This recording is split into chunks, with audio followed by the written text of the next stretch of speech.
Hello. How is everyone doing tonight? Am I coming through loud and clear? Hello, hello. Let me see here. Hello. I am coming through loud and clear. How's everybody doing on this Saturday night? Cheers to everyone who's tuned in.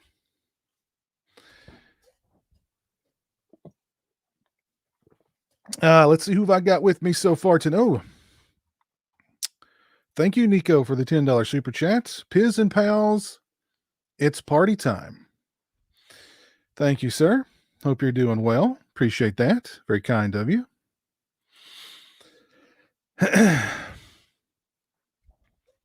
Let's see. Rock Music Forever is here. Telling me to get a haircut, calling me a hippie. That's just unacceptable. There's Rusty Shackelford who says it's 3 a.m. in the UK.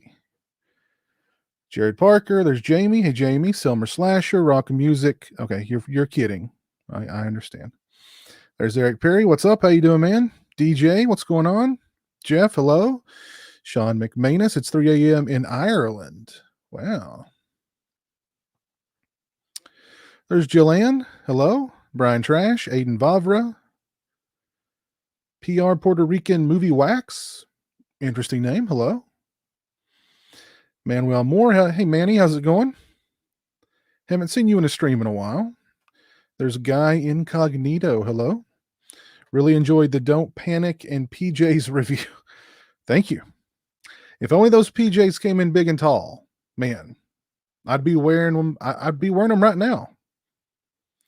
If only they came in big and tall. Tennessee Tammy, hello.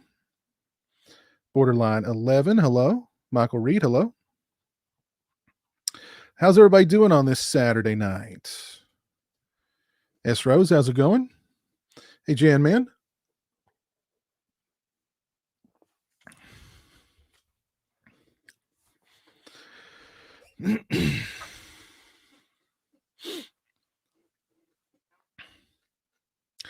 Those PJs were rocking. Like I said, I really, really wish that they came in my size. But, you know, what are you going to do?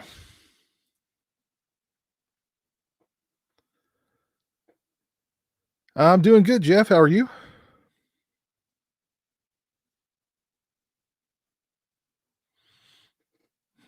I know. Oh, man. I'd wear those PJs a lot, trust me, if they came in my size. There's no doubt about that. Jared, you liked my wrong turn 20. It's actually 2021. But thank you, Jared. So what's everybody up to tonight? So you guys watching any good movies or what's everybody doing on Saturday night?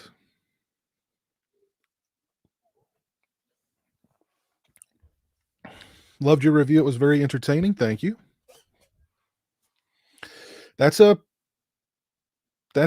wacky movie. Here we go. Don't Panic. What a movie. What a movie. And the song. Oh, man, that song is so good. I'm going to pull that song up. Hold on.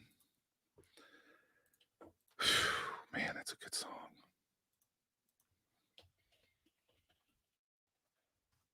Why is that? I mean, that song needs its own single. It really does. Okay, here we go. I think this is it. Okay, here we go. Man, this song is so good. This song is just so good. Let's not. Okay, let's not spoil the ending in case anybody wants to watch the movie because the ending is pretty WTF. There's no doubt about that. So let's not spoil the ending. About to record a podcast episode. Laying in bed, super wild night. Wow, jeez. Just got back from raiding the $5 Blu-ray bin at Walmart. Video coming soon. Ah, cool. Watching Burial Ground, Charlie. Nice. Nice. All right. So let's don't panic here. Don't panic. Now I do have to warn you, once this song gets in your head, it ain't coming out. It ain't coming out. Here we go. Let me mute myself so there's no echo.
Oh man, that is music.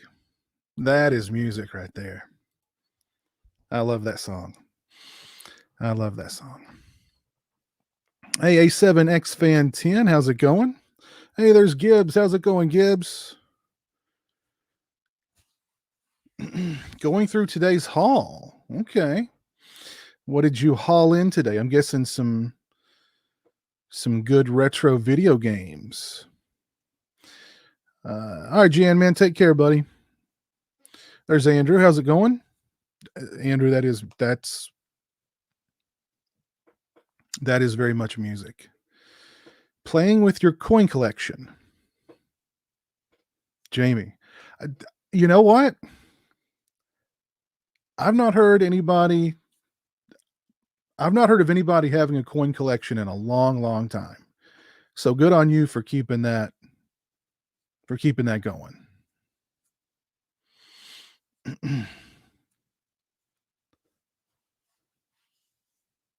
I didn't know if I wanted to get Don't Panic. I thought about ever since they put it out, but after your review, I immediately went to VS and bought it.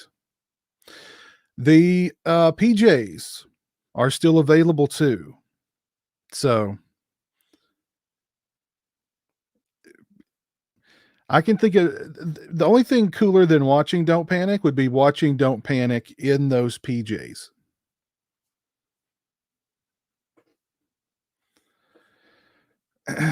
What do I think of Unmasked Part 25? I did a review of it a few months ago. Go check out that review. That's right, Aiden. Toby Hooper's The Funhouse turned 40 today. So how cool is that? Happy birthday to Toby Hooper's The Funhouse. Fun slasher movie. If you guys haven't seen The Funhouse, I definitely recommend it.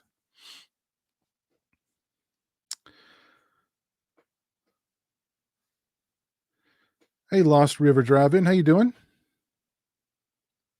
Hope you're happy and healthy, my friend. Thank you. Right back at you. Phantasm81, thank you for the MX100 super chat. I'm not sure what denomination that is, but I appreciate it, man. Very kind of you. Let me look that up here. I think I know what it is, but I don't want to. Pesos. That's what I thought. Pesos. But thank you for that. I appreciate it.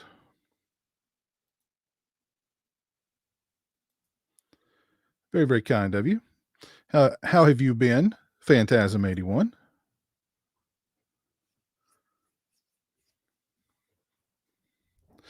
Jeremy's doing good. I don't know when the next live commentary is going to be. I know Jeremy's got a big list of movies that he wants to do live commentaries for, but I don't know when we'll do the next one. He's already pretty much scheduled October for for live commentaries. We're going to be doing a lot of live commentaries in October if Jeremy has his way. So, found Scream Factory Owen box set at Walmart today. Oh, cool. Very nice, Eric. I don't know if I'm going to do an unboxing of the Event Horizon Scream Factory Blu-ray Maxwell, but I'm going to review it for sure. I'm looking forward to checking it out. Phantasm, you're doing cool. Good. It's good to hear. There's Mr. Ham. Mr. Ham, thank you for the $3 super chat. What's your favorite band and what's your heaviest band? Forgot to pop yours up there, Phantasm81. Supporting my favorite channel as always. Well, thank you, sir. I appreciate that. Very, very kind of you. Favorite band and heaviest band. Probably my favorite heavy band would be Pantera, but I'm really into Meshuggah. I've been listening to a lot of Meshuggah over the past several months. So I really like Meshuggah. My favorite band would be Deftones. What's on my shirt? The Burning. Got Cropsy, The Burning. One of my favorite slashers. Thoughts on Near Dark, one of my favorite vampire movies. It's also one of my favorite vampire movies. Eric.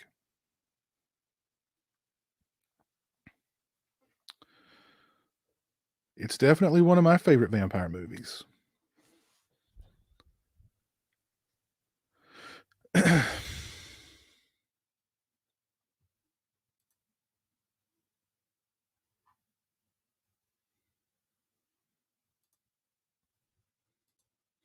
But yeah, I love Near Dark. 87 was a great year for vampire movies, man. We had The Lost Boys, one of my all-time favorite movies, and Near Dark, a great vampire movie.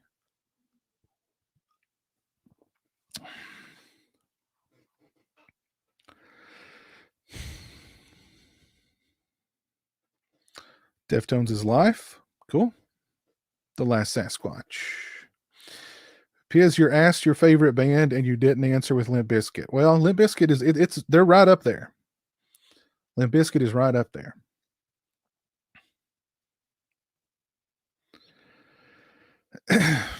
Have I seen any Jeff Lieberman movies besides Just Before Dawn? I have seen Satan's Little Helper, Nocturna. I have seen Satan's Little Helper. Let's see. Have I seen any other Jeff Lieberman movies? Let's see. What else has Mr. Lieberman done? I'm a big fan of Just Before Dawn, though. Oh, Squirm. I've seen Squirm. Forgot about Squirm.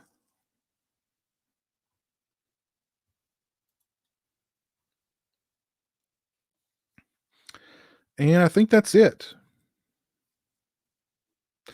Yeah, that's it. I've not seen Blue Sunshine. I've not seen Remote Control, although I hear Remote Control's good.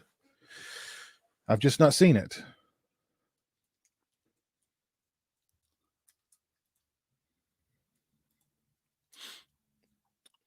Robin, thank you for the $5 super chat. Just wanted to send some love you and Jeremy's way. Thank you for all the videos. Well, thank you, Robin.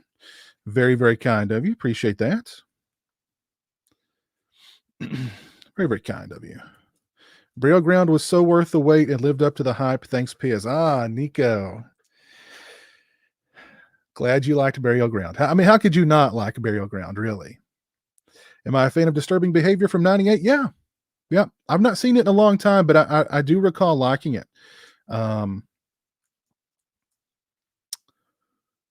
Is that on Blu-ray? Let's see. Disturbing behavior have yeah, that's right. But the Scream Factory released it not long ago.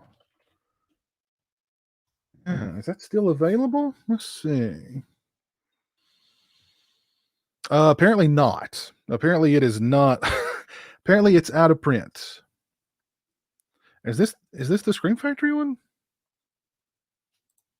I can't tell if that's the Scream Factory one or not. Yeah, that's the Scream Factory one. Yeah. Must be out of print. Let's see what it's going for on eBay. Disturbing behavior, Blu-ray, $129, $89, $99, $82, $96. So not going to be picking that one up on Blu-ray. But I do like the movie. I completely forgot that it got a Scream Factory release. Well, oh goodness. The Daily Ghost. Thank you for the $5 super chat, sir. Consider this another stimulus payment. LOL.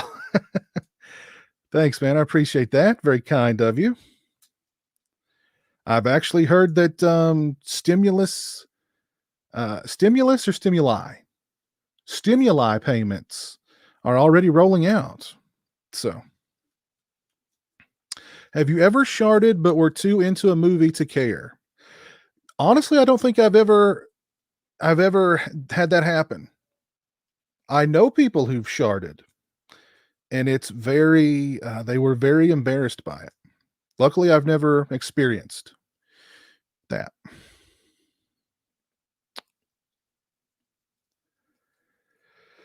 Pantera is awesome. Yes, indeed. Hey, Johnny. What do I think of Brain Scan? It's been a long, long time since I last saw Brain Scan. I don't remember hardly anything about it.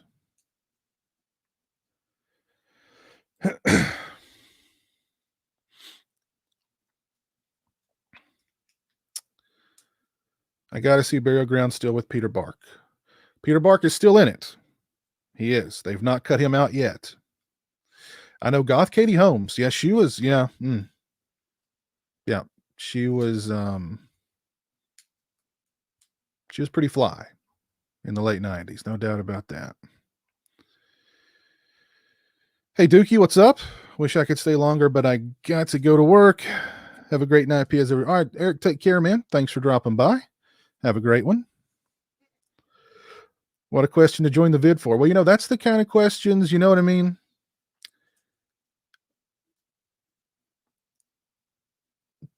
Those are very important questions. It's true.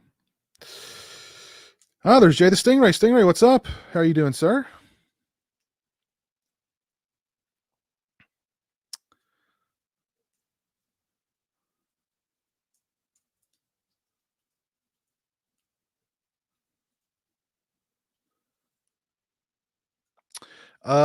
Pizowell. Pizowell is how it's pronounced, Mr. Boone.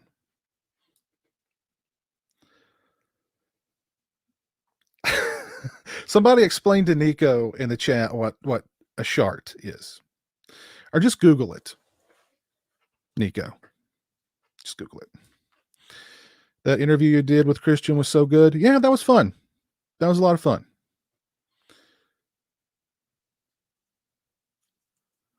That was a lot of fun. I could have, I wouldn't have minded if that one went on for another, I don't know, if it had gone on longer.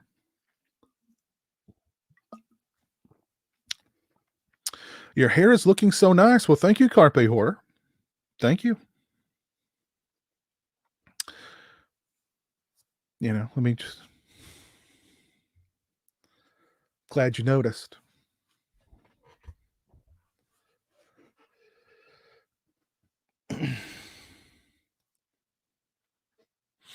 Did I enjoy the Stranger Things series? I liked the first season. And I thought the second and third seasons were okay. But, I don't know. That They probably just need to stop. Probably just need to stop. Scott, you're jealous of my luxurious hair?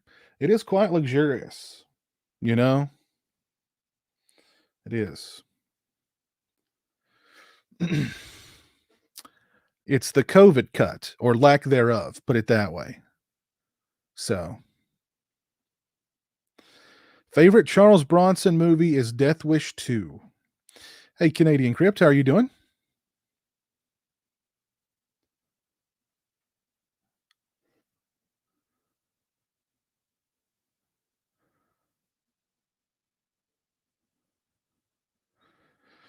The Red Room is drunk on Ham's beer. Nice. And there's steak sauce in the chat. Steak sauce, how are you? Piz must be using that lemongrass shampoo I recommended. Such shine. Actually, actually, it's just good old fashioned Suave brand. I buy from Walmart. That's just kind of cheap. I like the way it smells, and you know, it does the trick.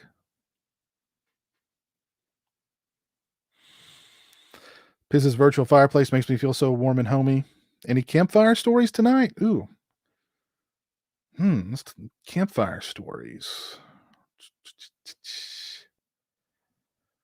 Trying to think. I'm trying to think of literal campfire stories. I'm going way back to when I used to go and camp and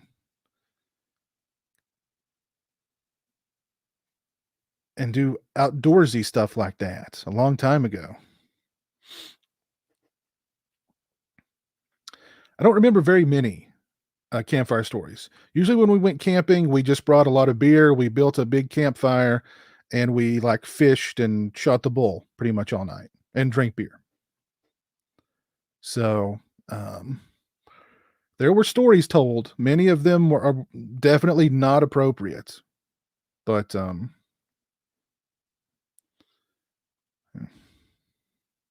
10 to Midnight's a good one, Dave, for sure.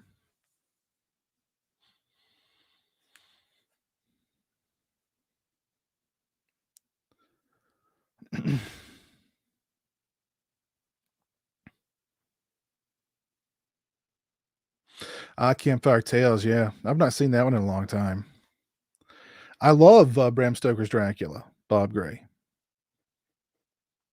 Have I ever had a paranormal experience? No, I've never had a paranormal experience. The closest thing to a paranormal experience I ever had, I talked about it on this channel not long ago, as a matter of fact.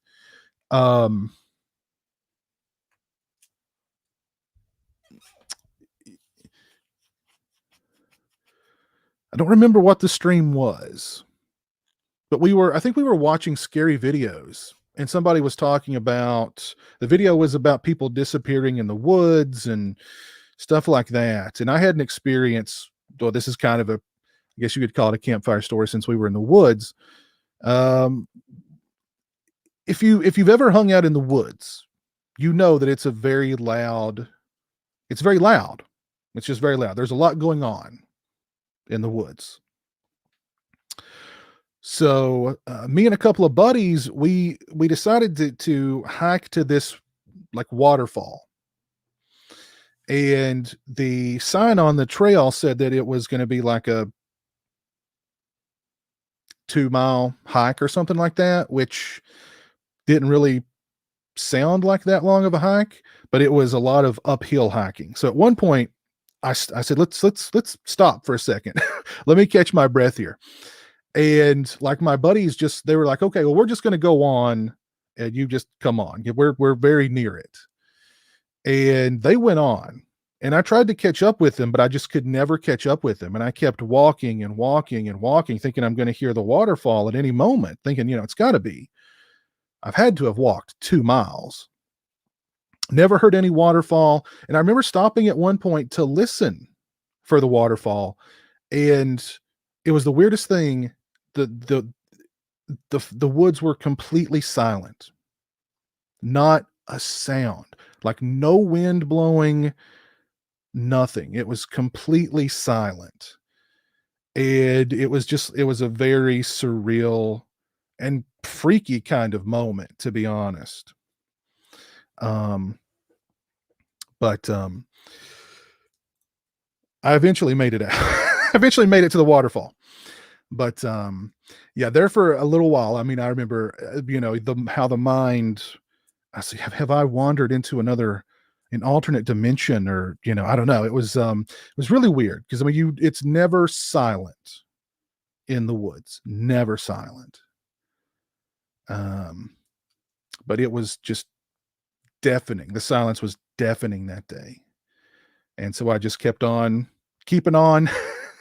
And eventually I came upon the waterfall, and they're like, "Hey, what took you so long?" So, um, I had some choice words for them, and yeah, so that's maybe the closest thing to like a paranormal experience I've ever had. But it wasn't nighttime. It was middle of the day. It was middle of the day. At night, the woods are even more uh, alive and loud. So I would have. I may have sharded then, Scott. To be honest, that may have been an instance where if I didn't, I came very close.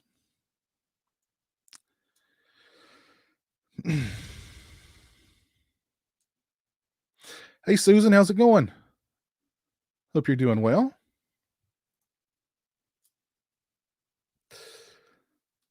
Some say when the forest is quiet like that, a predator is nearby. It must have been a really, really big predator because it was maybe they thought I was the predator. I don't know, but I mean, it was just the silence was deafening. It was really freaky, really freaky.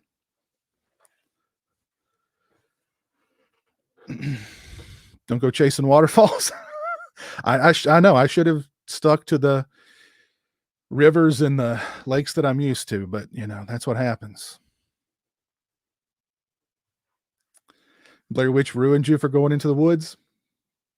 You know what? I rewatched the what's the can't believe I'm forgetting the name. The Blair Witch documentary that came out before the Blair Witch Project. What's that? Oh, I rewatched that recently because I remember that being scarier than the movie. And that thing is still really good and really creepy and really effective.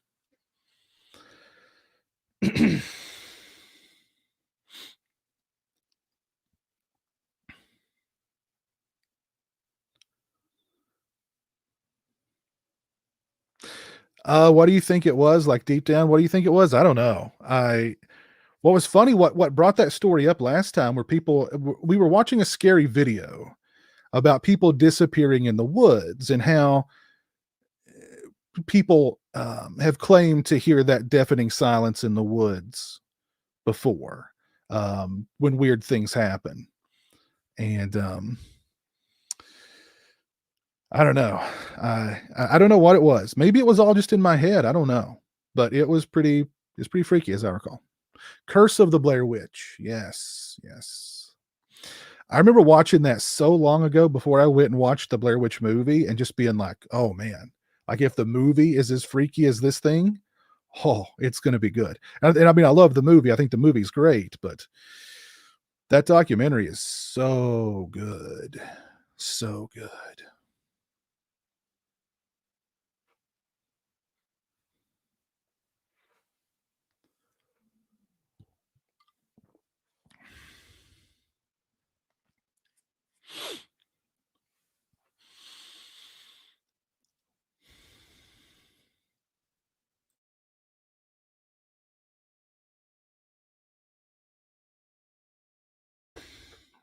Yeah, it came on the Sci-Fi Channel many, many years ago. Yeah, yeah, yeah.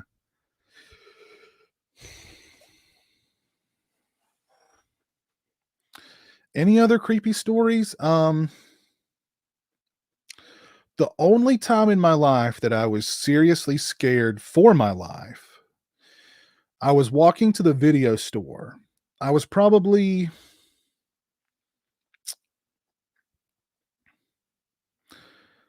in middle school, and I was walking to the video store, and I decided to take a shortcut through these people's backyard. Already a bad move, right? That's how a lot of horror movies start. So I'm taking a shortcut through these people's backyard. Or really, it wasn't. It wasn't. It was a. It was a. It was a dentist office, but there were houses nearby the dentist office. So I kind of cut in between the houses and the dentist office. So I was more on the property of the dentist office, but it was on the weekend, so there was nobody at the dentist office. Well, anyway, these people's that lived nearby the dentist office, they had dogs, and those dogs were loose, and those dogs came after me. And so I took off running as fast as I could, and I could hear them behind me getting closer and closer. And it's the only time in my life I yelled help. But I just kept running until I couldn't hear them behind me anymore. And I turned and they were way back there. They'd stopped. But I mean, they were not happy that I was there. And yeah, that was pretty that's the only time in my life that I recall being like, my life hangs in the balance.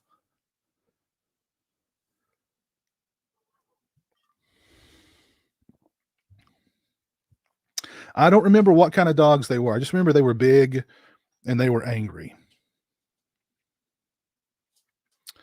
They were big and they were angry.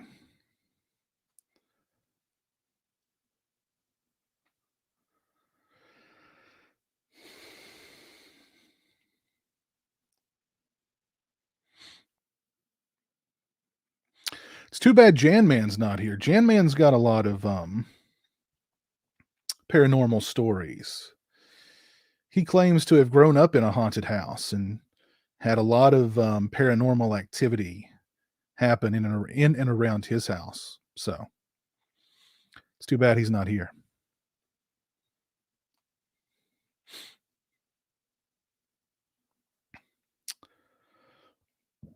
Stir of Echoes is good. Yep, Stir of Echoes is good. Yep, that movie unfortunately came out right around the time The Sixth Sense was already out and completely destroyed. It got completely destroyed. As a huge animal lover, there's nothing more conflicting than being set upon by a snarling dog. It's true. Yeah, walk into the video store. Those were days, man. Those were the days. Those were the days. Walk to the video store on Saturday, rent a bunch of movies on Saturday, keep them till Monday, and just watch them all weekend. Those were the days. Yes, Jeremy is asleep. What are my thoughts on the paranormal?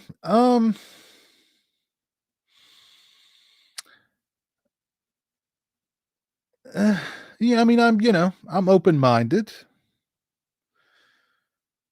I'm open-minded.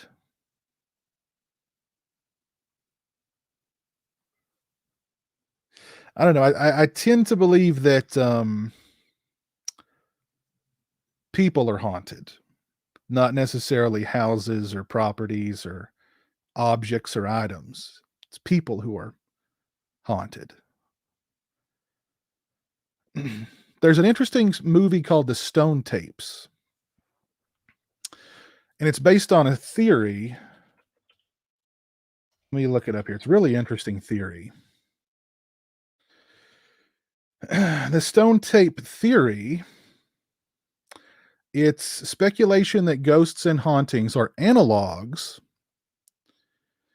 and that mental impressions during emotional or traumatic events can be projected in the form of energy recorded onto rocks and other items and replayed under certain conditions. It's kind of an interesting theory.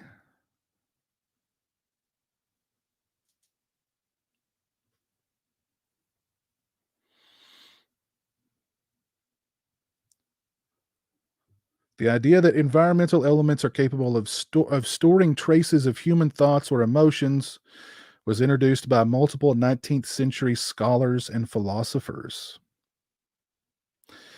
as an attempt to provide natural explanations for supernatural phenomena.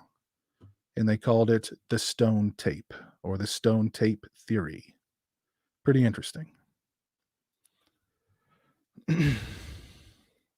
Yep, like emotional imprints, exactly. Yeah. Did I ever have a weekend where you watch DVD rentals all day and USA Up All Night? Yeah, yeah. Yep, that was pretty much my weekends for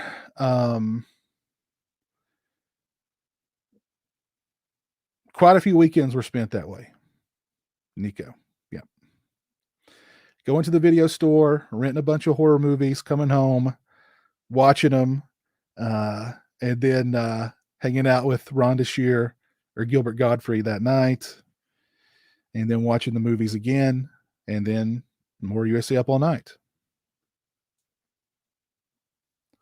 I've had some paranormal experiences. Sometimes I talk about them. Interesting, Jamie. Because I agree with your thoughts on the paranormal. I think most things can be debunked, but I've had some experiences that I haven't been able to debunk, so I think it could be possible.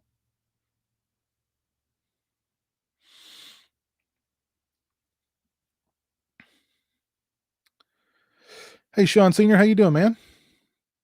Hope you're doing well.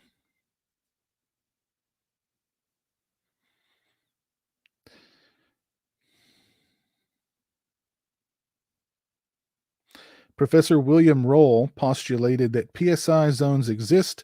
They can only be experienced by people who are electrochemically susceptible. That's there you go.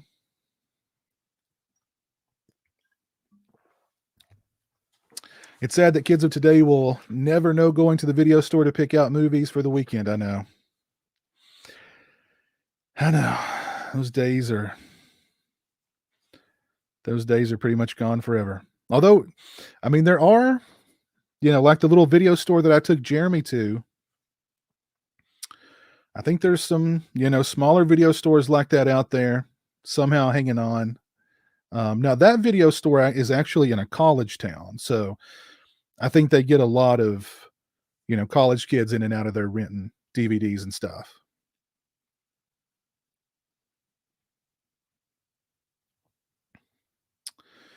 What's your next commentary? I'm not sure yet, Sam Crow. Not sure.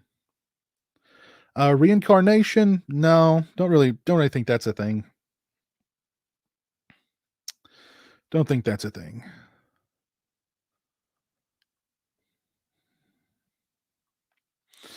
Do I think any horror doll or figure can get possessed? No. No.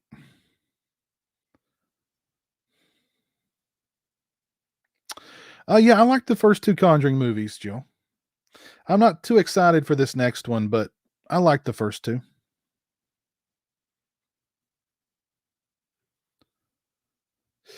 That's true, Nico. I've said that too. The video store in the 90s was as much a social hangout for me as anything too.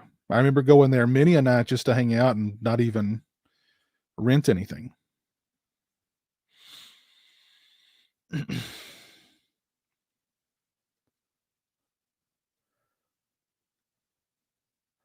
I'm convinced the spirit of my granddad visited me to tell me that he's okay and is watching over my son. Oh, that's cool. I have a memory. It's one of my earliest memories. Um, I'm a little tiny kid and I'm about to take my afternoon nap. And I'm laying on like a mattress on the floor. And I can see into the kitchen and the kitchen door is open and there's a man standing in the kitchen door, a very tall, thin man standing in the kitchen door. And I can just see him very vaguely. For some reason, that memory stuck with me ever since I was a really little kid. I found out later that my grandfather, who I'd never met, who died years and years before I was born, was a very tall, thin man. So maybe that was a dream. Maybe I just thought I saw something that maybe it was somebody else standing in the doorway.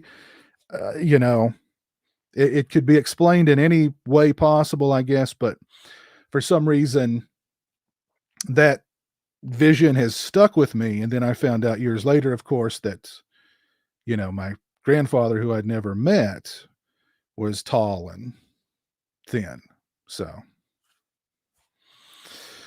I don't know.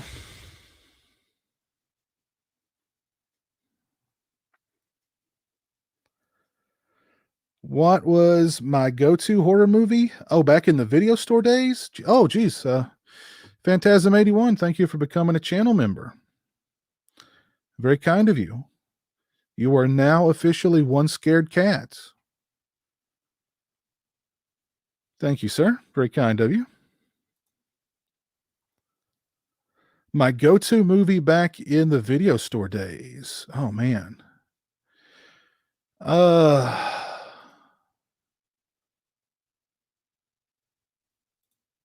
probably The Lost Boys, to be honest. I used to rent that one a lot when I was very young. Um I remember renting Halloween 4 and 5 a lot growing up, and I had to rent them both together. Um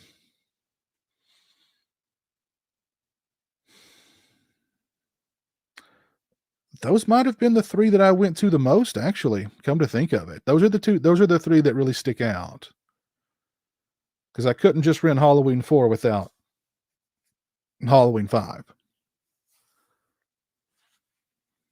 I love your horror figure videos. Thank you, Chris. Appreciate that.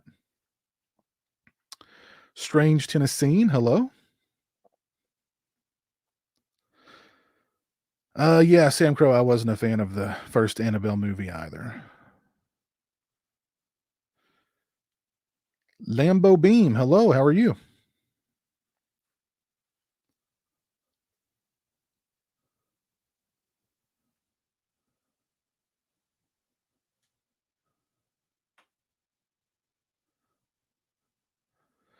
That's an amazing experience, Piz. The fact that you remember it speaks to its impact. Nothing creepy about that. Yeah, it's a memory that I've held on to for a long, long time.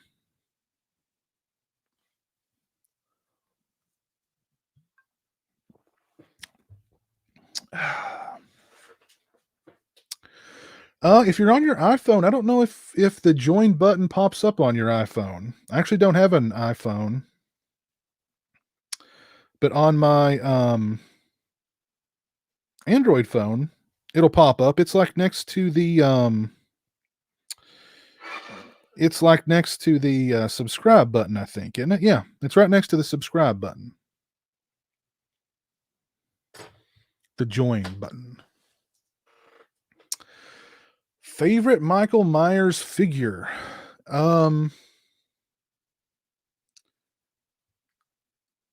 Probably the Halloween 2 NECA one, just the standard deluxe one, not the clothed one.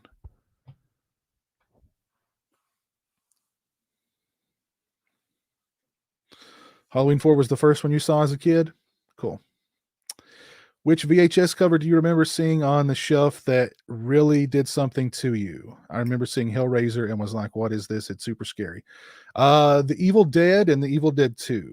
Those were the first 2 that really stuck out to me. When a dear friend of mine died last summer, I watched Halloween 4 that night as comfort film. Horror movies rule. They do indeed. They do indeed, Nico. Was your friend a fan of Halloween 4?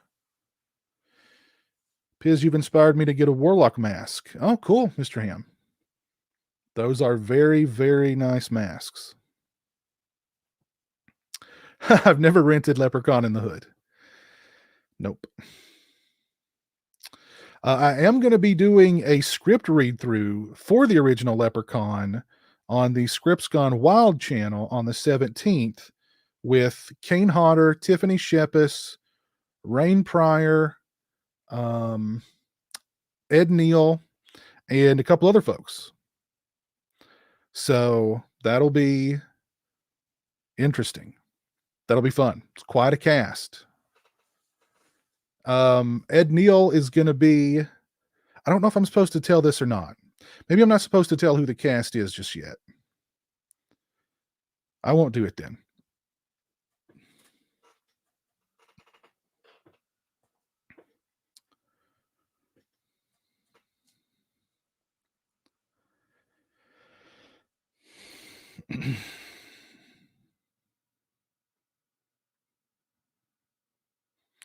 Oh man, I remember liking Man Bites Dog. I've not watched it in many, many years though, Darkness Demon.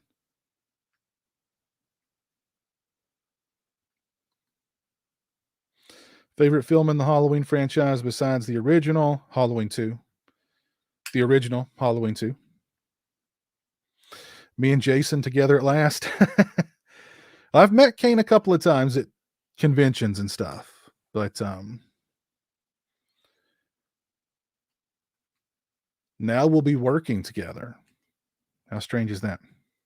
Yeah, Ed Neal was the hitchhiker in Chainsaw.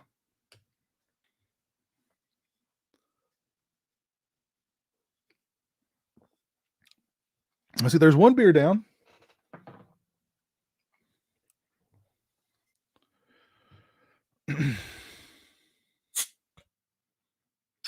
Yes, I love Trick or Treat, Mr. Ham.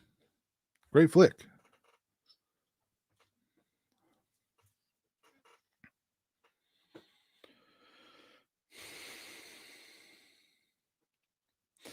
Was there a horror movie your mom caught you watching and made you turn off? Um, not that I recall. There were horror movies that she walked in on during like some very, very, graphic moments and was like, I can't believe you'd how can you watch that? I can't believe you'd watch that. What garbage, you know. But nothing that I recall her wanting, demanding that I shut off.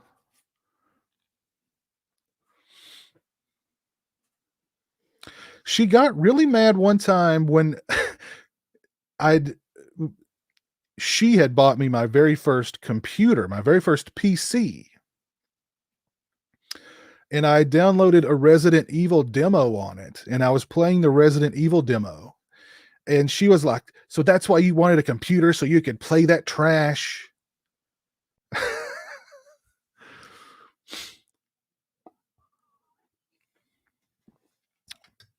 So she got more upset with me playing a Resident Evil game on PC than with me watching, people be dismembered in movies. How many movies do I watch in a week? That's a good question. At least 3. At least 3.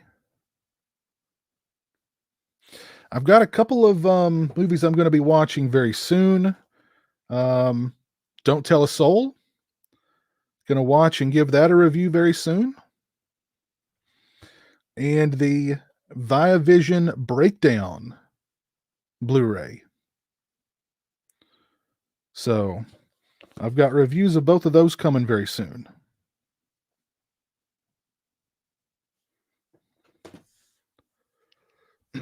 Tonight is all about Demons 2 and House by the Cemetery.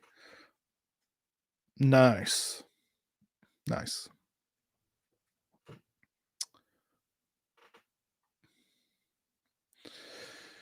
Favorite non-Evil Dead Bruce Campbell movie? Bubba Hotep. My Demons and Demons 2.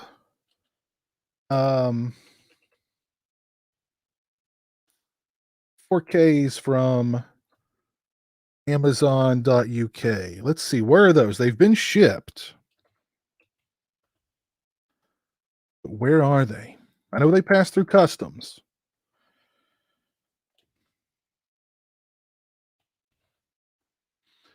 Let's see, where are they?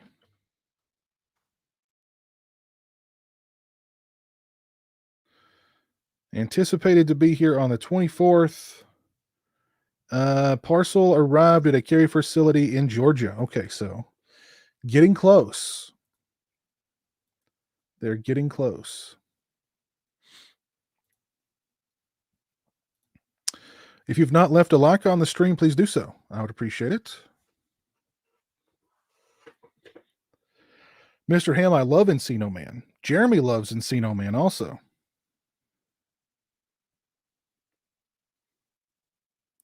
No Nun or Annabelle dolls or figures.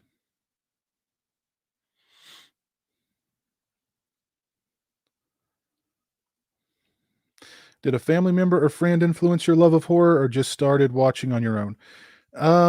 Another one of my earliest memories is watching Halloween 2 with my mother. I've mentioned this before too. The only thing I remember is the scene where Ben Tramer gets hit by the police car and pinned against the van, and then everything bursts into flames. I remember that scene freaking me out as a kid. But what really got me into horror was going to the video store for the first time and seeing all those VHS boxes. All the artwork on those boxes is what really got me into horror.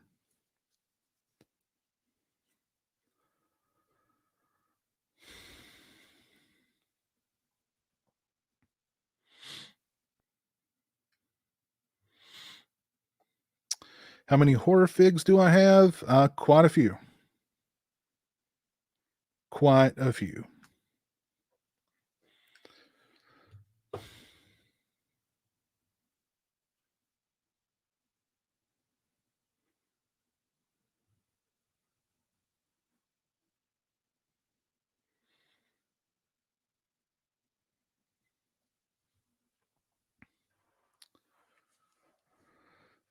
Have you seen the docu-series on Hugh Hefner on Hulu? No, I've not. It's fascinating. He was an interesting person. I've not seen that. Maniac Cop is good. Phantasm. Maniac Cop 2 is very good too. I'd recommend both. Yes, R.I.P. Ben Tramer. Never forget. Ben Tramer is looking down right now, watching the stream. I know. Ben, we've never forgot you. And we never will. R.I.P. Why was that cop driving so damn fast that hit Ben Tramer? He was flying down that highly populated road where kids were trick-or-treating. I know. That's recklessness on the police officer's part. I mean, really. I'm sure Ben Tramer's family, they got a pretty sizable, payout from that, I'm sure. So they got a very good sized out of court what's it called? Settlement. They got a very good settlement.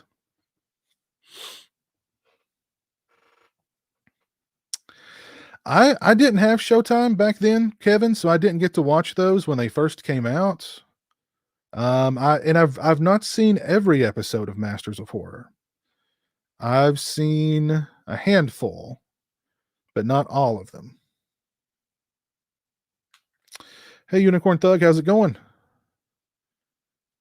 Hope you're doing well.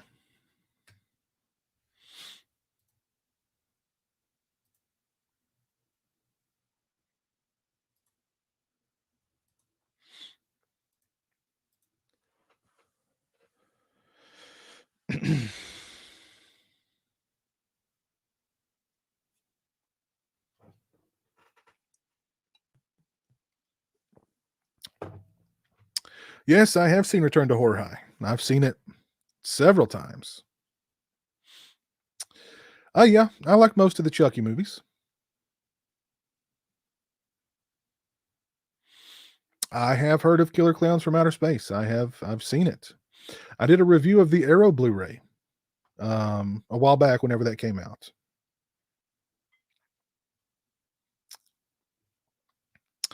Rent-A-Pal is on my to watch list. I've not gotten around to watching it yet, but it's on my list. I've heard very, very good things.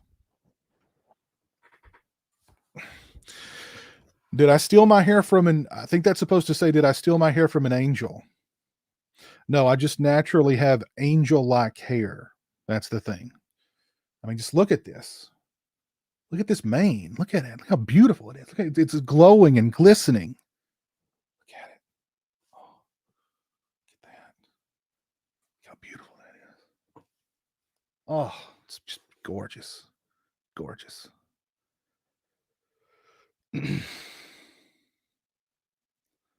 No life-size figures, no.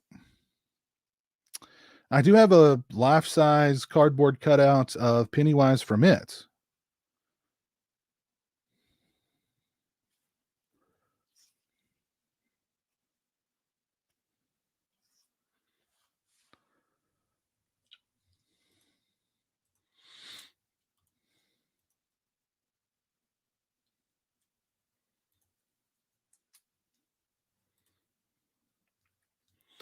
Let it grow? I intend to.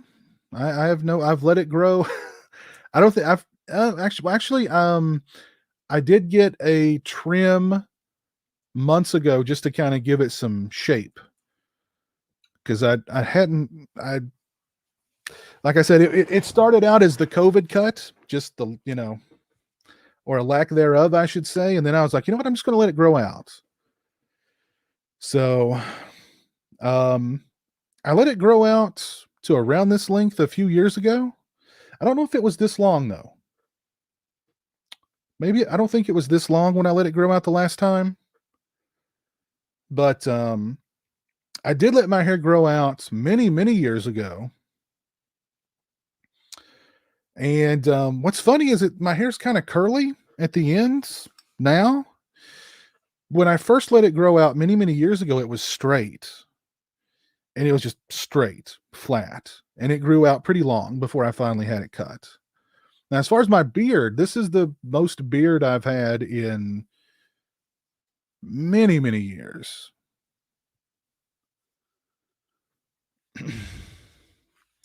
You really enjoyed Who Done It? Yeah, Who Done It was fun. Yeah. Pretty good, little low budget, early 80s slasher.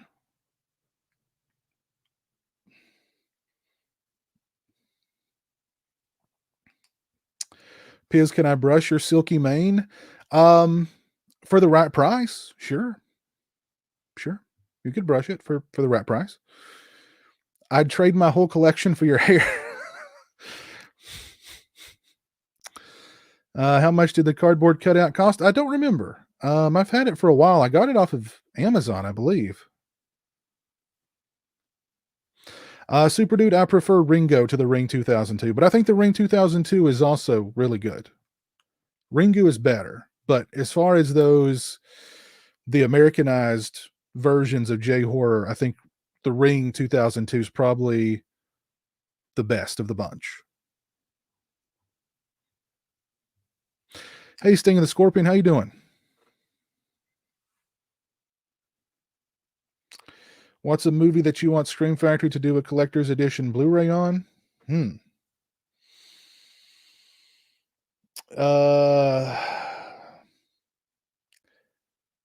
mean, my knee-jerk reaction is Psycho Cop, of course.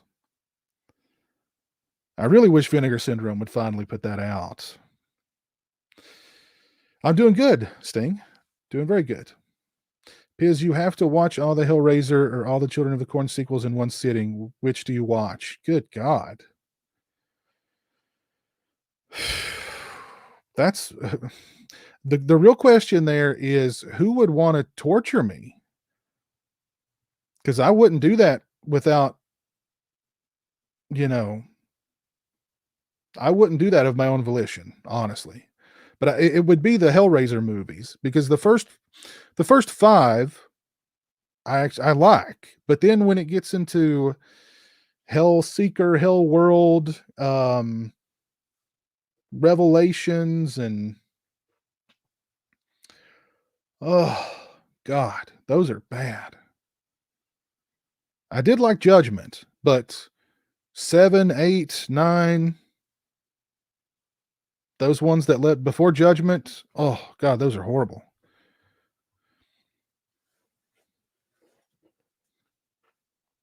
And those children, the Children of the Corn sequels, I like 2. I don't remember much about 3 and 4. Is it 5? I do like 6. I think 6 is a lot of fun. I think 6 is actually pretty good. But I don't. I did watch part 7. I watched it once. It was awful. I've completely forgotten about it, except for the fact that it was awful. And I've not seen the remake.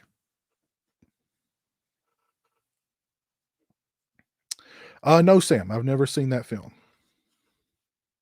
Psycho Cop is a funny, kind of so bad it's good slasher flick.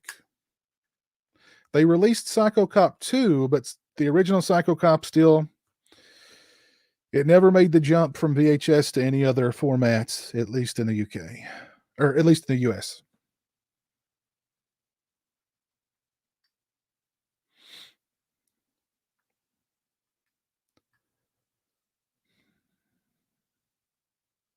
When did I get glasses? Well,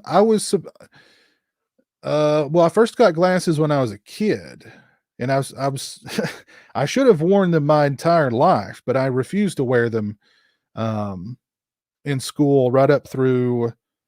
When did I noticed that my vision was getting really, really bad shortly after I got out of college. And I was like, I'm going to have to start wearing these things. So I put them on, and I've never, I have taken them off, but I've worn them ever since.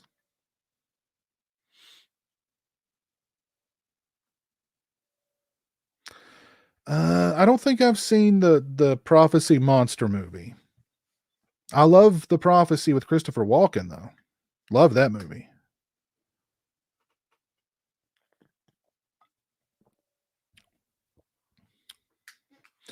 Psycho Cop is so ridiculous. That girl and her hairbrush the entire time. I know. She's so obsessed with that hairbrush. She walks off into the middle of the woods searching for her errant hairbrush, as if her hairbrush grew legs and walked off into the middle of the woods, or as if one of her friends, took her hairbrush out of spite and put it in the woods. It makes no sense. But she wanders off. I've heard of characters in slashers go off into the woods together to have alone time. Characters wander off into the woods to go to the bathroom. Characters wander off into the woods to search for other characters. Never heard of a character wander off into the woods alone to search for her hairbrush. And then Psycho Cop runs her down with a car. He's driving a car in the woods, a police car. The fact that he's driving the car in the woods and using the car as a murder weapon is one thing. The second thing is the character is so dumb, she just stands out in the open and takes it. She could hide behind any number of trees out there and would have been safe from the car. She just stands right out in the open and takes it. I guess if she can't have her hairbrush, life is just not worth it, you know? So there's Eric in the chat. What's up, Eric? I couldn't afford to go to college. I know. So you got a job. Yeah. And we all know what happened from there. How's it going, Eric? You doing all right? Hey, Christian, how's it going, man?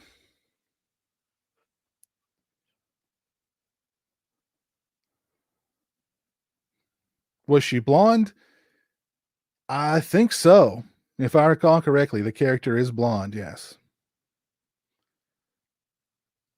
That's such a funny movie. It's like that movie is completely I would have sworn that movie was completely improvised. Because there's dialogue in that movie that you couldn't write that dialogue and then sit back and go, That'll work.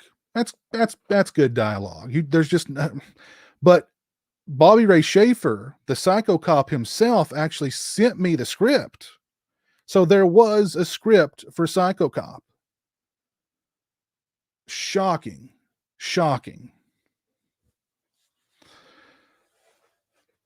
Let's watch the Psycho Cop trailer, as a matter of fact. Let's cue it up here. Hold on. Actually, I'm pretty sure the whole movie's on YouTube probably several times. Yes. The whole movie is on YouTube several times. I wonder if we get in any kind of trouble if I just decided to stream the whole movie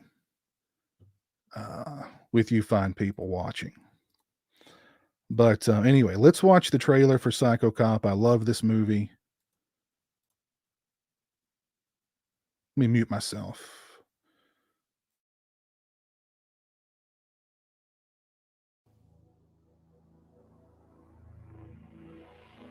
He is here to protect and serve. Looks like you need a policeman. His job is to safeguard the innocent. What was that? Pursue the guilty. Everything's under control. And uphold the law. Nothing to worry about, miss. There are good cops. Officer? And there are bad cops. I said hands in the air! But be thankful there's only one. Police Officer Joe Vickers. Psycho Cop. At your service. Is the judge, the jury, the executioner. You have the right to remain silent. Now, terror has a badge. Looking for me?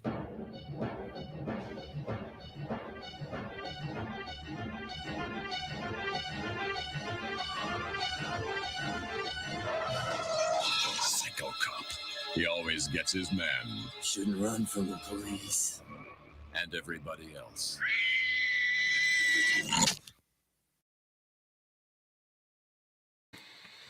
You have the right to remain silent. A lot of great lines in that movie, like, you're obstructing justice.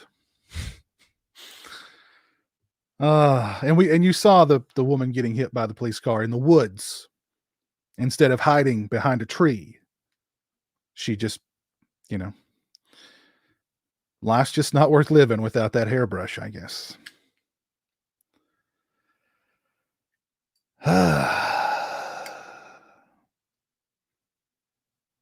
Psycho Cop was way better than Psycho Cop 2. I wonder why they released the worst one first on Blu-ray. I like Psycho Cop 2. It's fun. I don't know. I guess maybe a licensing issue or something. I don't know. I wish they would put that thing out, though. I'd love to own it on Blu-ray.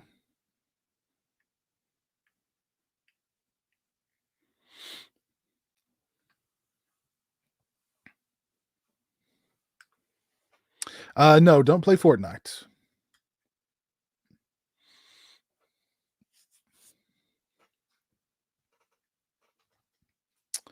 Hunter's Blood would be a good one to be released on Blu-ray. Definitely Hunter's Blood. My question to that, Jamie, would be, or my answer to that, Jamie, would be Psycho Cop. I think that one needs a good Blu-ray release. We're really to the point where there's not a whole lot of, the Keep, Captain Atom Smasher, yes, I'd love the Keep to have a really good Blu-ray release. I just don't see that. Unfortunately, ever happening. But it's too bad.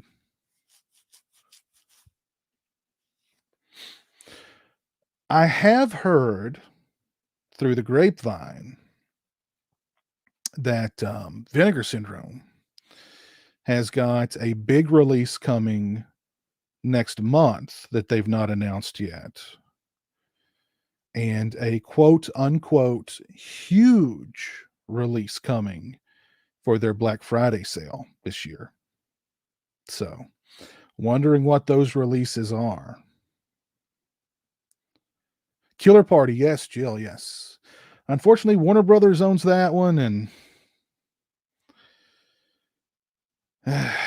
such a sad. It's sad that the only way you can get that is on their Warner Archive collection.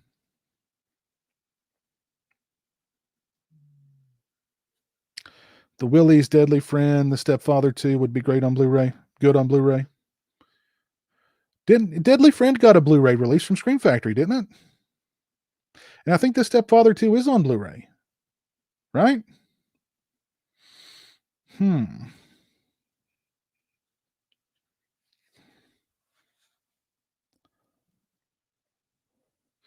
Martin is coming to 4K sometime soon, hopefully. Summer Camp Nightmare, yeah. That's one that's still not made the jump. I'm still holding out hope for a Fright Night 2 Blu-ray sometime soon. Hopefully that happens.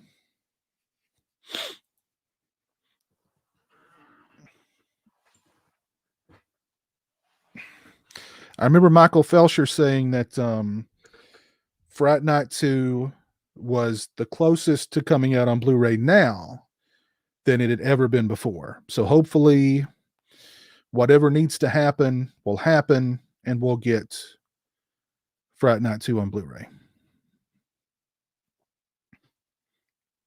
Cheerleader Camp?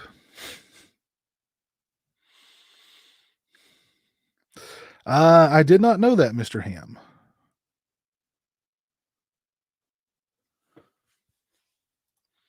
You know what we should do? Let's watch the beginning of Psycho Cop. Let's watch like the first 5 or so, the opening kills of Psycho Cop. Let's watch that together.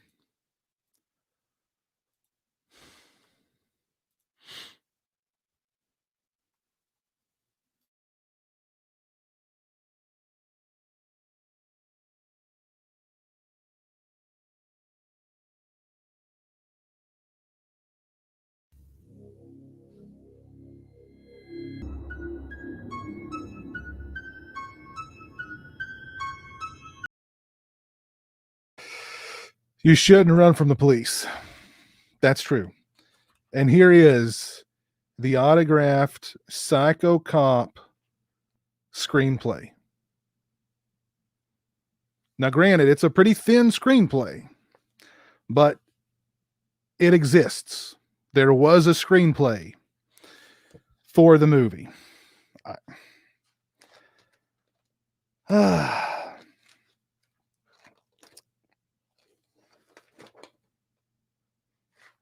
My goodness.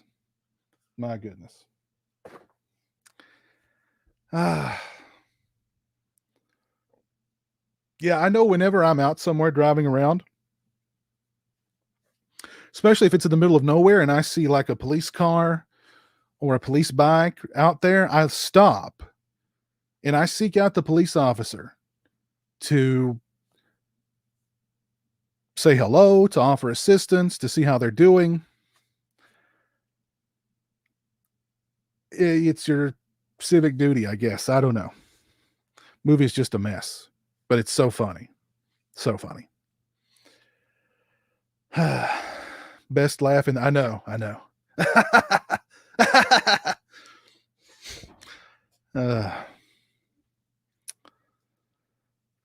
Jiminy Christmas. I really enjoyed the direct-to-video Fright Night 2 sequel with Jamie Murray so much more than the Fright Night remake. I think I bought that on Blu-ray, really cheap. I've just not had a chance to watch it, Nico.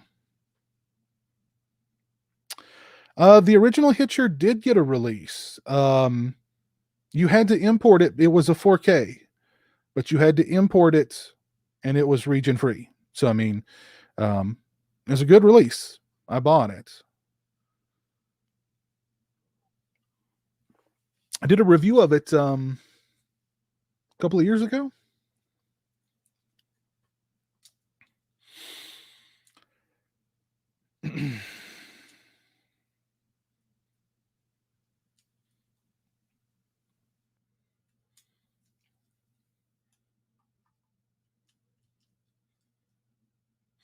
This film truly has the incredible production values and acting of early 90s schlock. I know. Actually, that movie came out in 88, I think, 89, somewhere like that. Yes, Bobby Ray Schaefer is still alive. Yes, he is still alive. I need to do a live stream with him. He'd be interesting to, because he's had a huge career.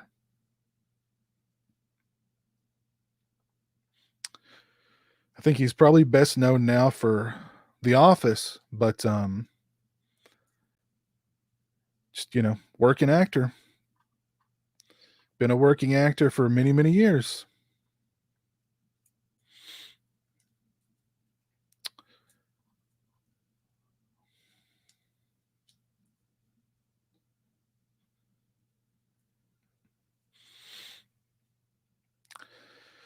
Intruder, in my opinion, has one of the creepiest settings in a slasher movie. Late at night in an old grocery store. Yeah, that is a good setting. Yeah, that is a good setting. Very fun movie too.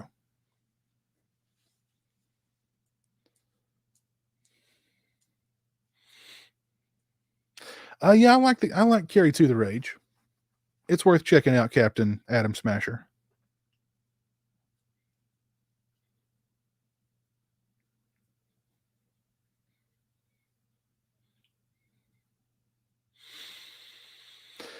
I don't know. I don't see a Nightmare on Elm Street. Maybe like a standalone Nightmare on Elm Street Part 1 getting a 4K release, maybe, but not the box set that everybody wants.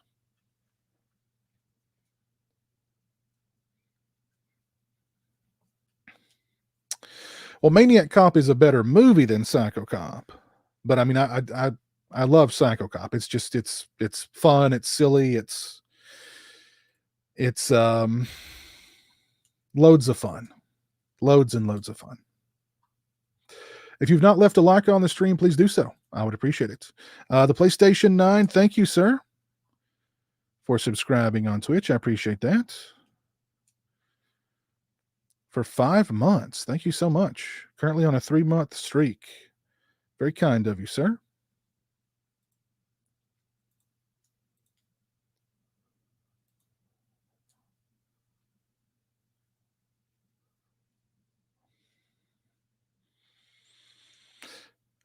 Favorite item in my man cave.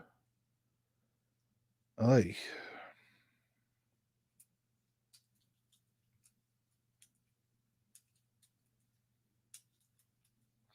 I don't know. I can tell you I'm gonna spoil an upcoming Collector's Corner video because I really want to show you guys this. This is an item that I've wanted for many, many years.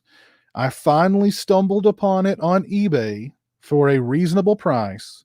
It's one of those releases that we just do not get in the US. And again, I've wanted this for so long. I am going to do a full Collector's Corner video talking about it, but I'm going to spoil it. I want to show you guys, give you guys at least a glimpse of it now. Hold on.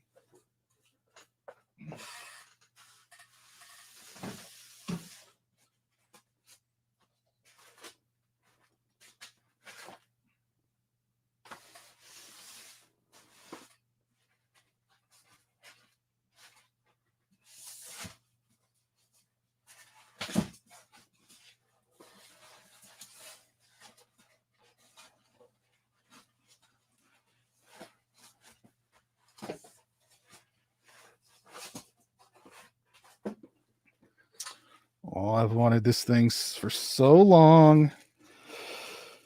Oh, it's a beauty too. A beauty.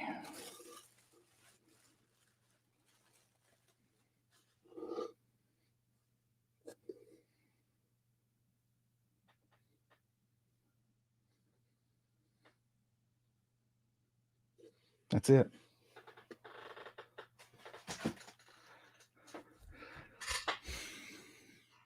That'll be the next Collector's Corner video.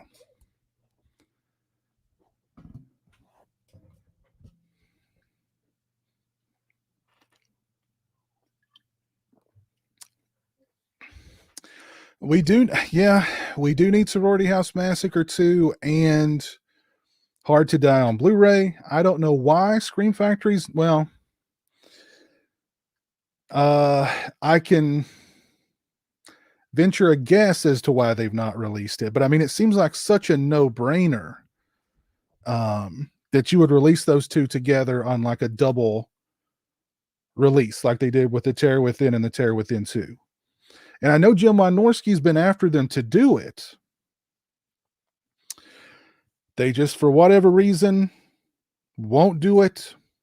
Unfortunately, I think that might be an ideological reason, because there was an effort not too long ago to cancel Jim Wynorski for some of the movies that he made in the past. So I don't know if that has anything to do with Scream Factory not wanting to release those two together or to release them, period. But I really honestly don't know what other reason there would be for them not to want to release those two. I don't know. Yes, that is the Evil Dead. Indeed it is. Yep, that is a German limited edition release.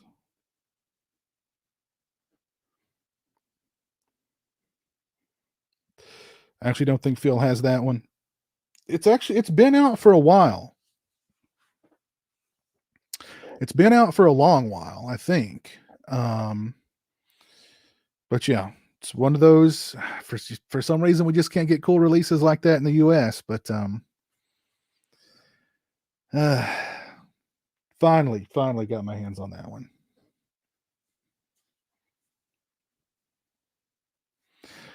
Captain Adam, I've got 2, maybe 3 88 Films Blu-rays. I've got their Just Before Dawn release, and I've got their Hide and Go Shriek release. Tell me about the Pumpkinhead remake. There was a Pumpkinhead remake, because I'm not aware that there was.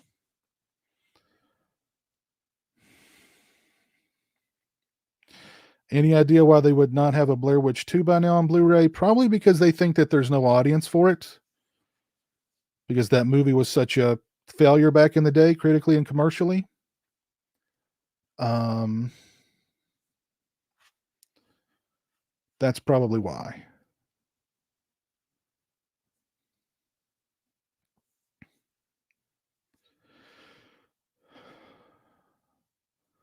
I have seen Clown House. I saw it one time many years ago. I don't remember very much about it, and I don't remember liking it. Even when I first saw it years and years ago, before I even knew anything about what was going on behind the scenes of that movie.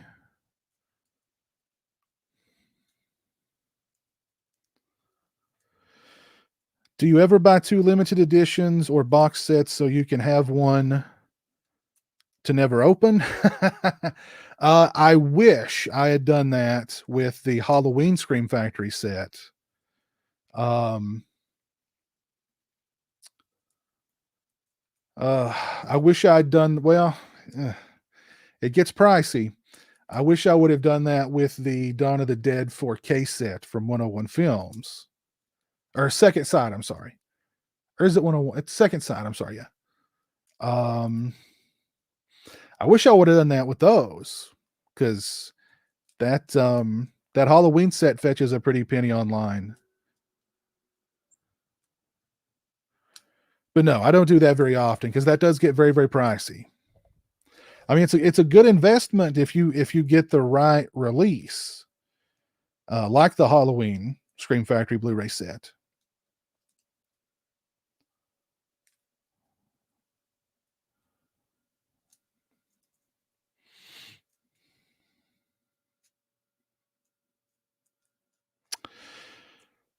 Sam Crow, it's been so long since I've seen any of the Leprechaun movies, I don't remember hardly anything about any of them. That's a series I really did not get too into. Hey, Jason Neal, what's up, man? How are you doing? Hope you're doing well. My Saturday night is going just fine. How's yours?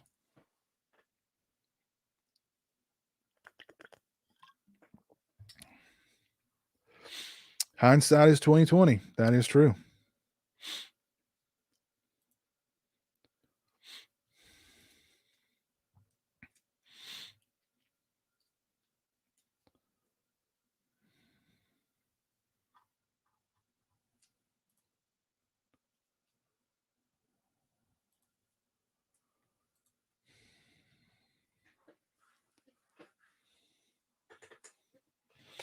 So you guys got any plans for later tonight? Any movies queued up for later? I know Nico's got some, what was it, Demons and House by the Cemetery queued up for later.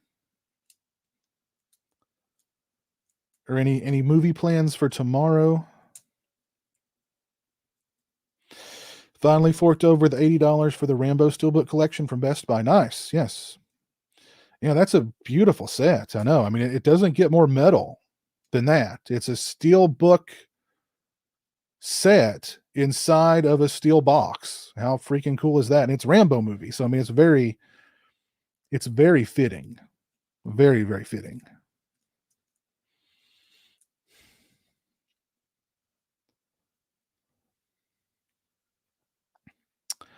Any Crystal Skull vodka left?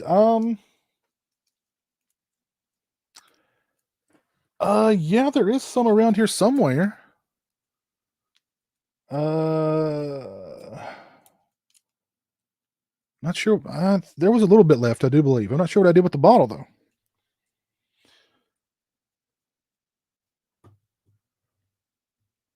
You're watching Tales from the Hood for the first time. I have not seen Deathbed, the bed that eats. No, I have not seen that. But speaking of drinks, I am almost finished with my second bottle of Corona. I'm going to run and grab another one out of the fridge. I will be right back momentarily.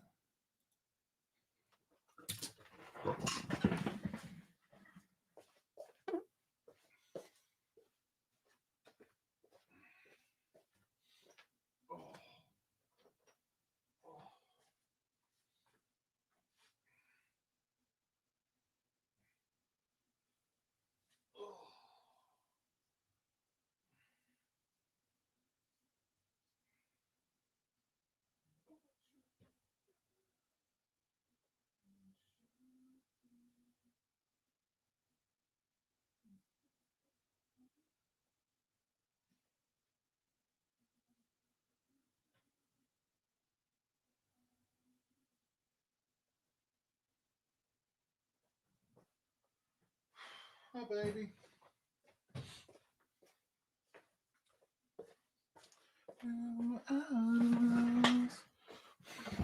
Ugh.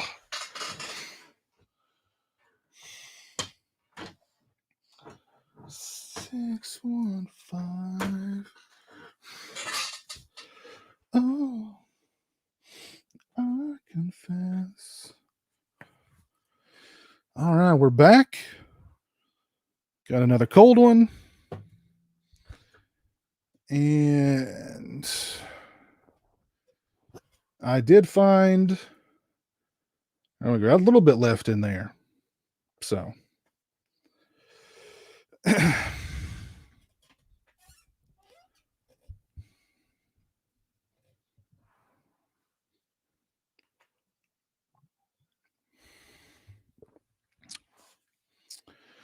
I don't think I've seen Boarding House. Don't think I've seen Random Acts of Violence either.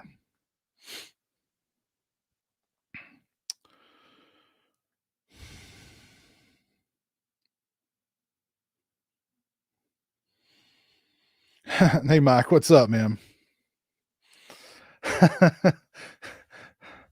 Mike reminding me of the Siskel and Ebert Friday the 13th stream. Oh my God, that was so funny. Oh, that was so freaking funny, man.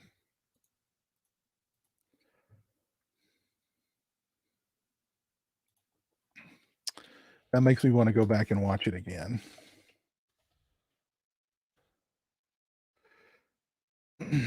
If I can find that same video.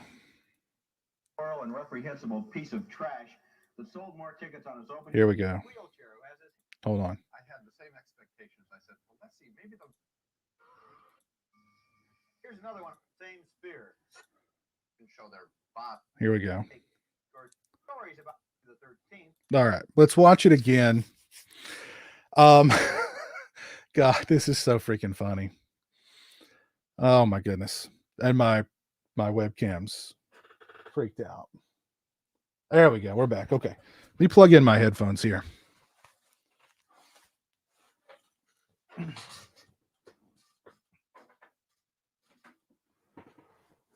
All right, so there'll be no echo. Here we go. So funny.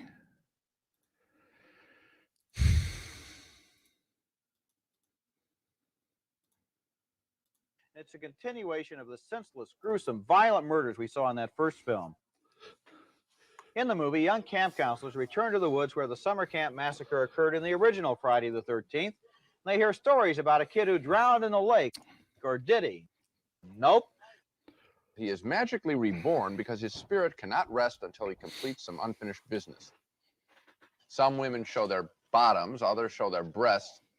That's about all the character development we get.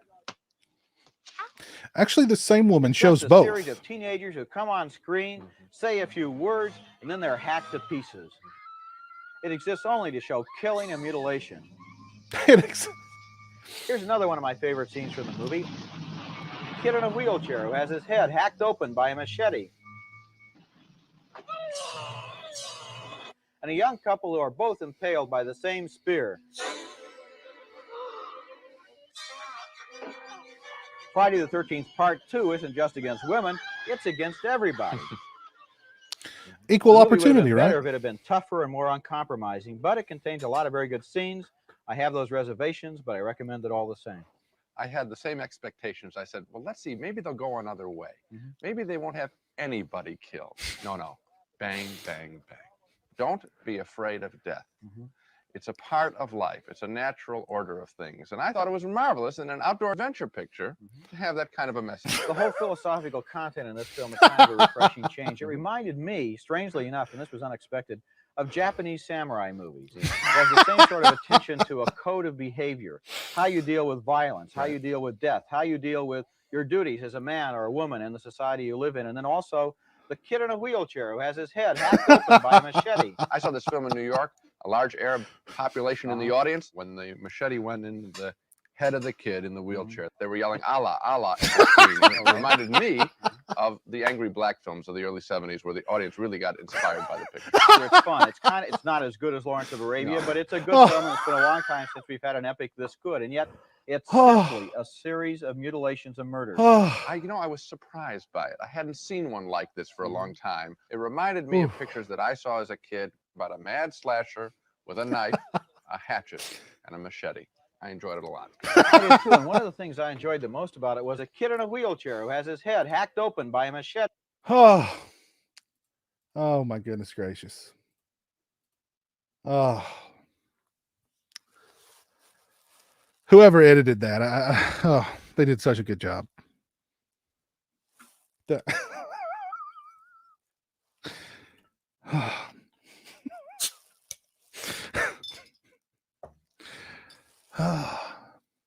It reminded me of samurai movies.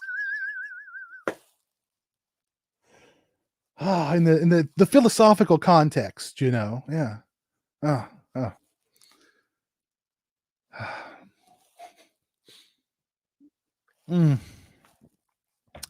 So funny. So funny.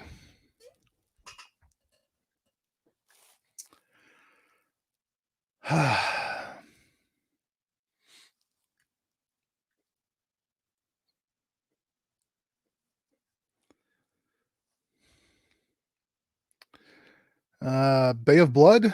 What was I right about Bay of Blood?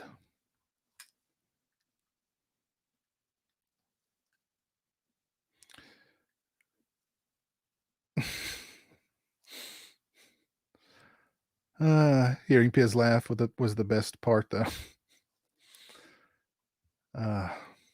So good. So good. Wonder if there are any other funny Siskel and Ebert reviews. Let's see. I wonder if they reviewed The Burning. No.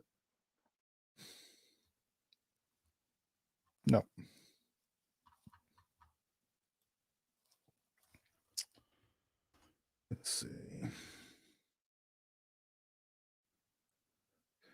Siskel and Ebert talk 80s horror movies part 1. It's 1 hour long. Really? Holy crap.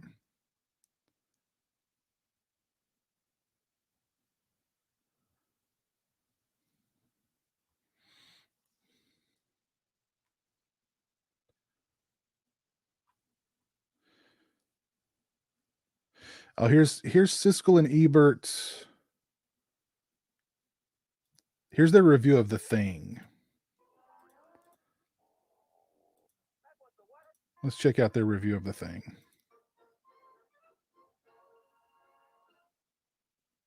All right, here we go. Here's Siskel and Ebert's review of John Carpenter's The Thing. They're split on it. I won't tell you who liked it and who disliked it, but they are split on it. So here we go.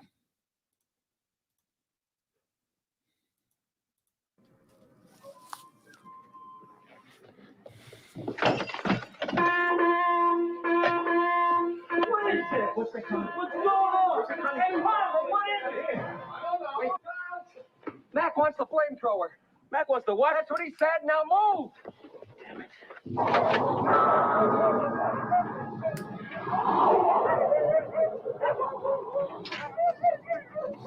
If Kurt Russell asks you for the flamethrower, you get him the flamethrower. Come on.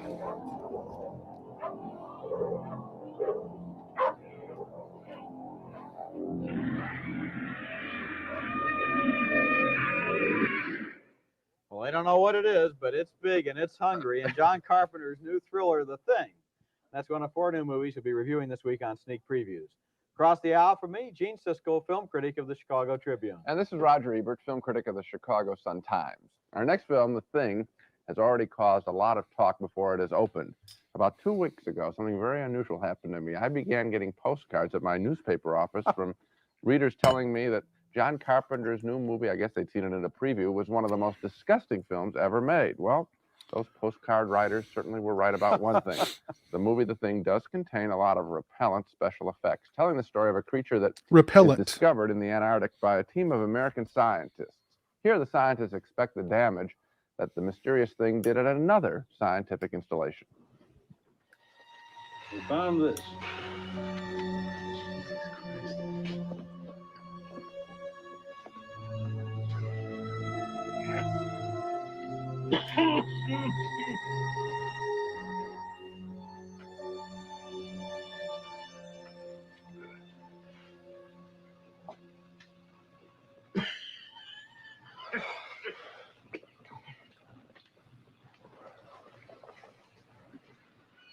Blair, I'd like you to start an autopsy right away.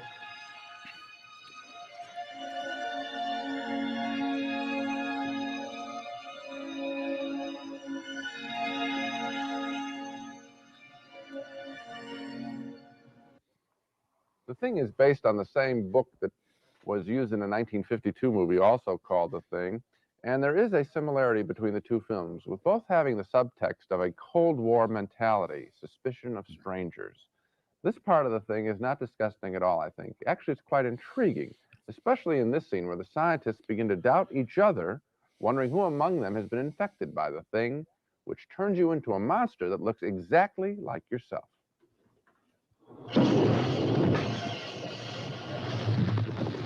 I know I'm human. And if you were all these things, then you'd just attack me right now. So some of you are still human. This thing doesn't want to show itself. It wants to hide inside an imitation.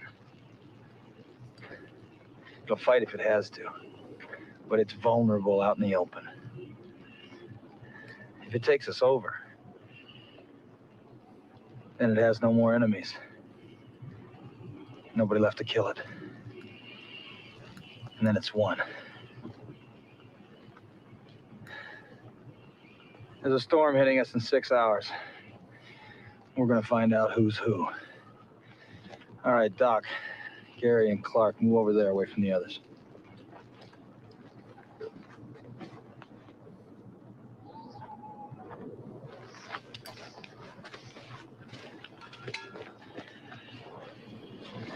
Norris, you and Childs, shoot him up with morphine. Tie him down in the rec room and watch him.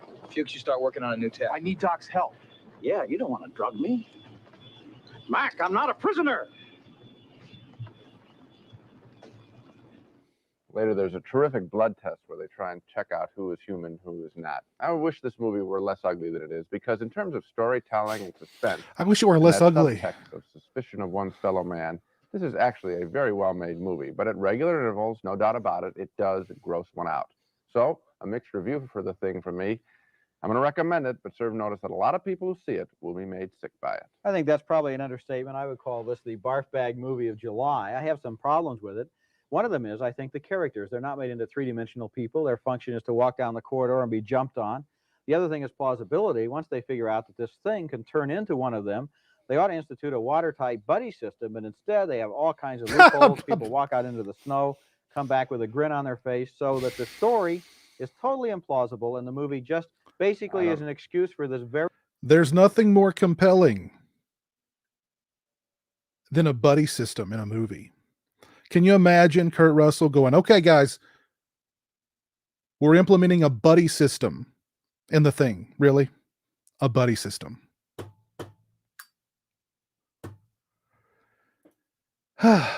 very gruesome and repellent creature to gross us out. It is the most nauseating thing I've ever seen on a movie. Good night, Jill. Take care. Have a good one. Quite a statement. I think I'll stand behind it. Yeah, I think that the movie for me, though, isn't about those characters as individual people. I think that's why they can be interchangeable. I think that it's about how a society, this little group here, wants to poison. They think something's going wrong. You're not in the group. You're out. Move. Just that line. Move away to one side. It's a very chilling thing. And I think if you read the movie in that way, then the implausibilities at your level mean very little. And so you sit there wishing, and I do wish, that it were a lot cleaner. Well, I think, Gene, though, that I've got news for you, and that is that 99% of the people who go to see this movie are there to see the monsters, and very few of them are going to read it as your kind of allegory of McCarthyism. That we will see. And we split on the thing. Roger, as you can remember, was appalled by the monsters in the film. He calls it a geek show. I didn't enjoy looking at the monsters either, but I did find it to be an interesting element in the movie, the element of suspicion of something rotten in one's fellow man. So a reluctant, but yes vote for mine. Well, that's all for this week. It's just too ugly. I wish it wasn't so ugly. I'm going to write a horror movie called The Buddy System. And that's how the survivors will win. They implement a buddy system. And the killer just can't kill them, you know. You showed Gummo to your mother? Why would you do that? You showed kids and Gummo to your mother. Meaningless movie talk. I'm surprised she didn't disown you.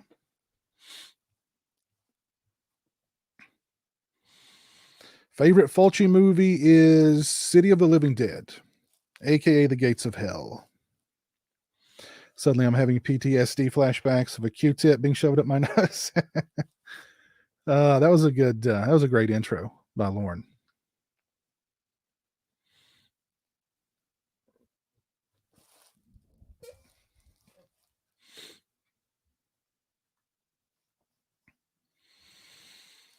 Thank you, Mr. Ham. Appreciate that.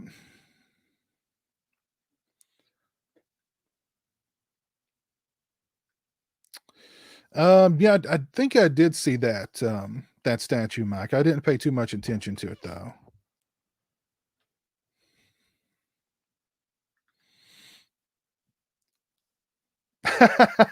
Oh gosh, Mr. Big Crack Rock. It's funny. It's funny. Let's see if there's any other good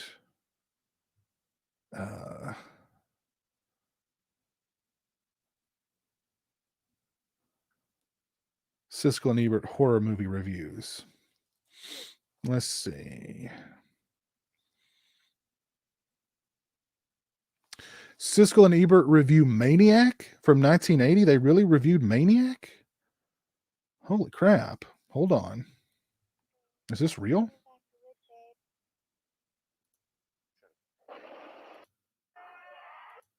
But these scenes are not. These women in danger films. That's not a. What is that a review? Young women as say the case of disturbing the peace on a public city street. Now, tonight, an executive with Split Theater, Chicago's largest theater chain, told me that he would think twice before installing. This isn't a review, but this is Gene Siskel talking about Maniac and how much he. Well, wait a minute. Okay, it's partially a review and partially some kind of. Looks like an interview with Siskel talking about it. So let's cue this up here. This should be interesting.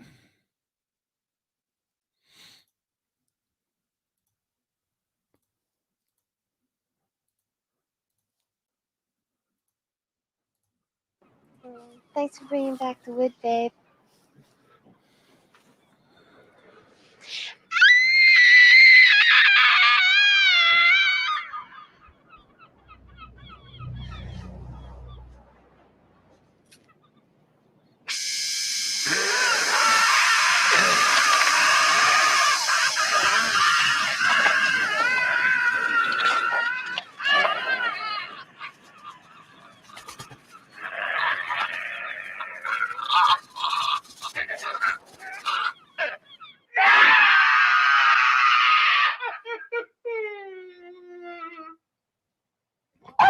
Here comes the movie. Spinell was so good in Maniac. So good. Such a great performance from him.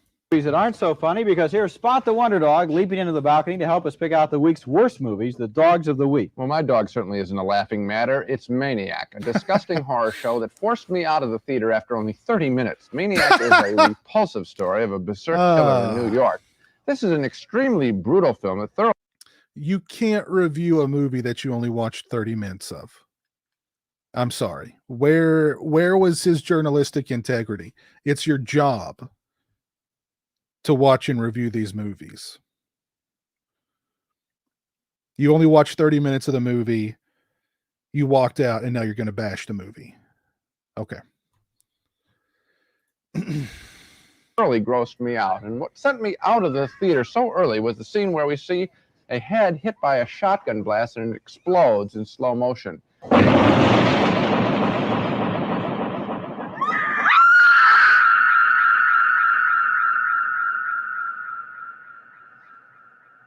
That came after a couple of throat slashings and a vicious strangulation.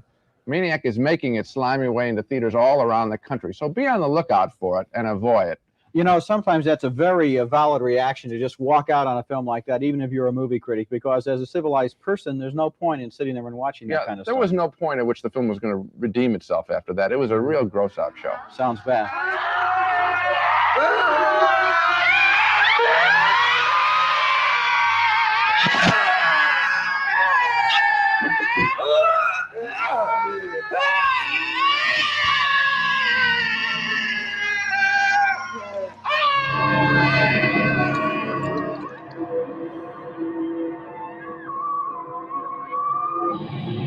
You're looking at scenes from the new Woman in Danger movie Maniac, but these scenes are not playing in a movie theater. They're playing inside a little box located in front of a theater, the Cinerama One Theater at 48th and Broadway at Times Square, New York City. This is the latest method of selling horror films to the public.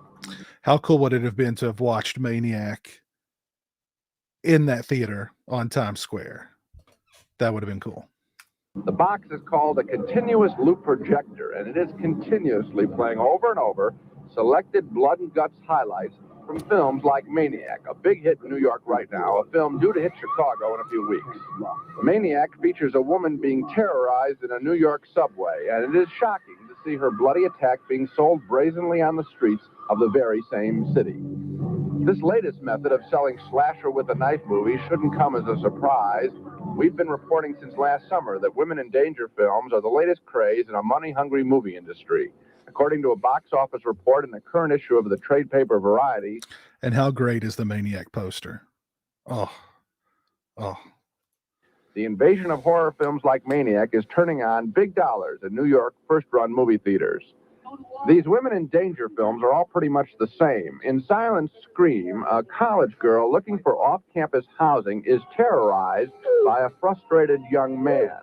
The camera hovers over the victim, teasing us, practically drooling over her death.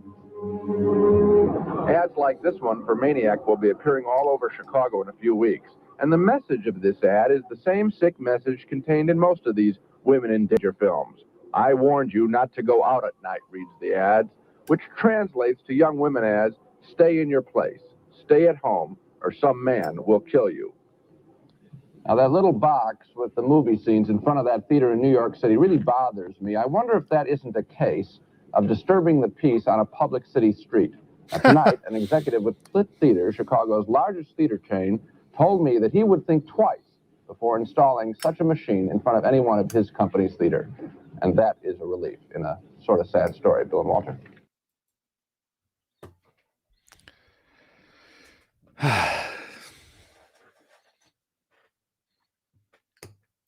It was very dangerous at the time.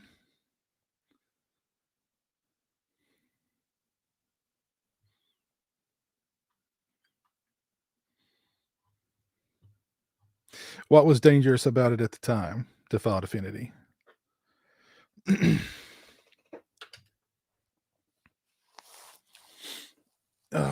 Let's see. Any Maniac original posters on eBay? Let's see. Holy crap. The German original is $889. Good God.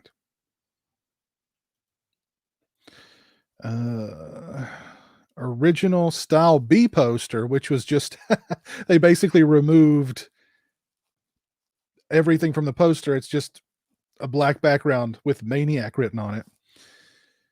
$87. Here's the $90.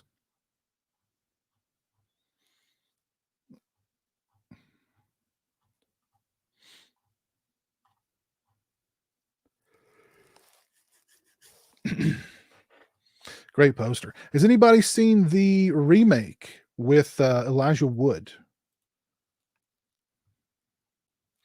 Hey, Jason, how's it going? I did not see Mr. Robbie Maniac 2. No, I did not.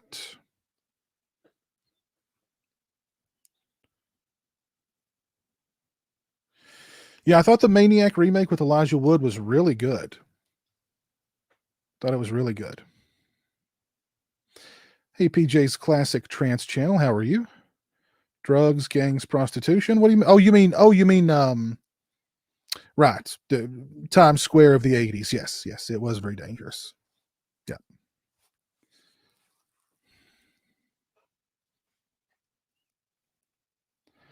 Yeah. Yeah. It would have been cool to see it there. You just would have had to be very, very careful.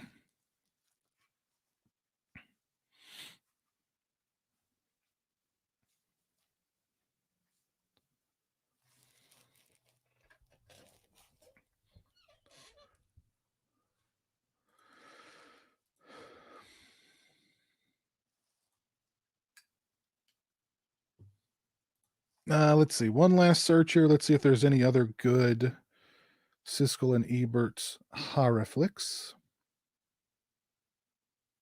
Oh, here we go.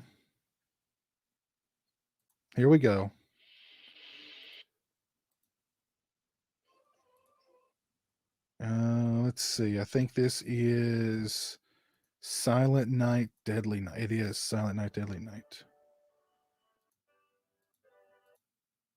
Here we go. Siskel and Ebert review. Silent Night, Deadly Night. I'm going to bet that it got 2 thumbs up. I'm going to bet that Ebert and Siskel raved about Silent Night, Deadly Night.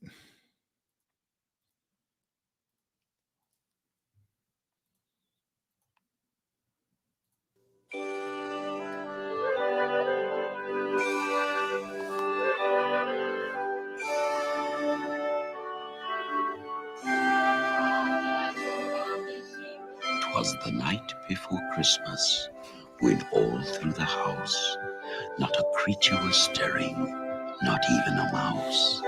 The stockings were hung by the chimney with care, in hopes that St. Nicholas soon would be there.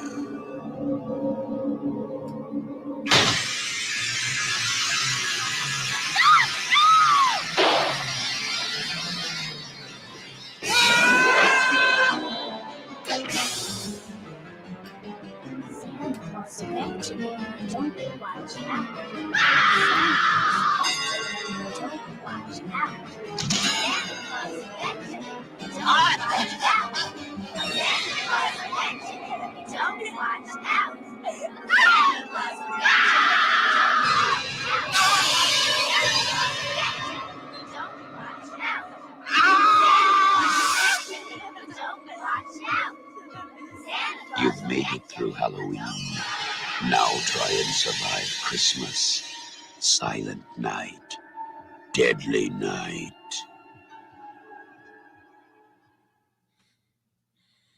Coming up next at the movies, a film that dreams about a red Christmas.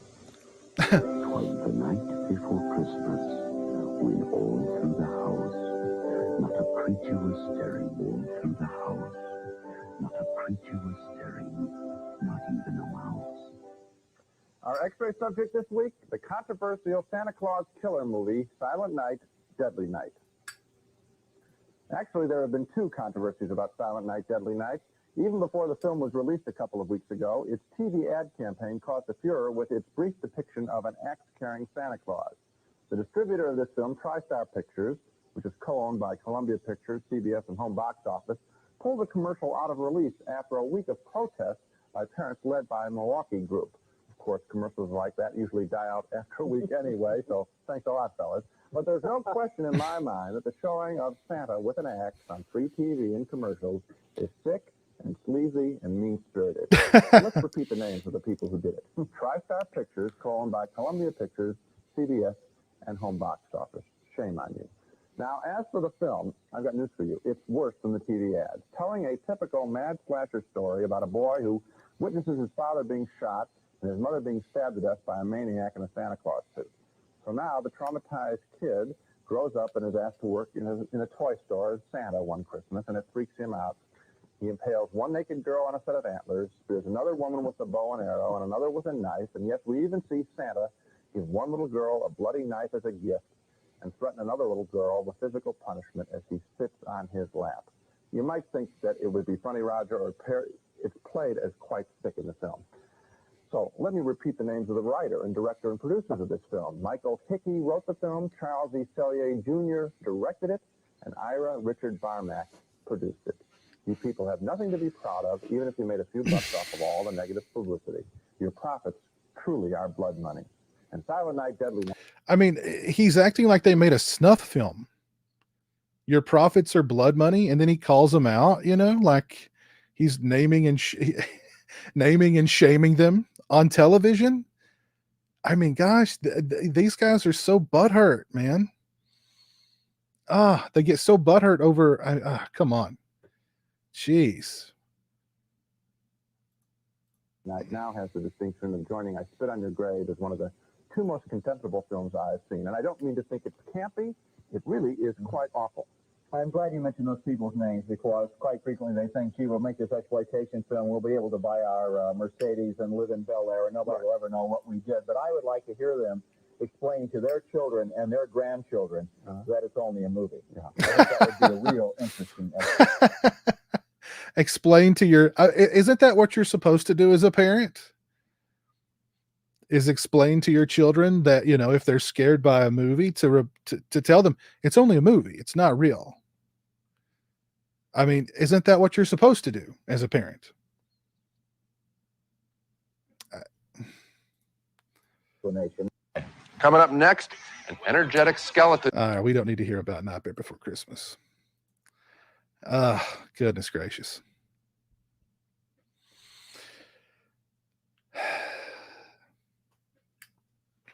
Yeah, I don't think they cared about being named either, but it's the fact that Siskel thought, well, if I name them here, if I say their names on television, it's gonna shame them in some way. I mean, it's like they're I don't know. I mean, you remember Ebert talking about the final chapter. It was like it was like he was personally insulted. Yeah, it's blood money. It's blood money. Every cent that movie's made is truly blood money. Ridiculous.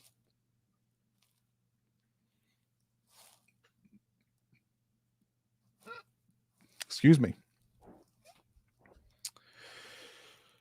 Oh, let's see. We have been going for 2 hours and 12 minutes. Man, it is absolutely flown by.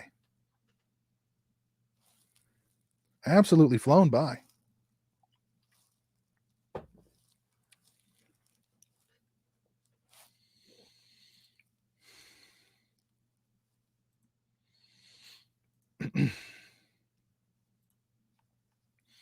And again, if you've not left a like on the stream, please do so. I would certainly appreciate it. We've got 86 likes so far. Thank you all for 86 likes.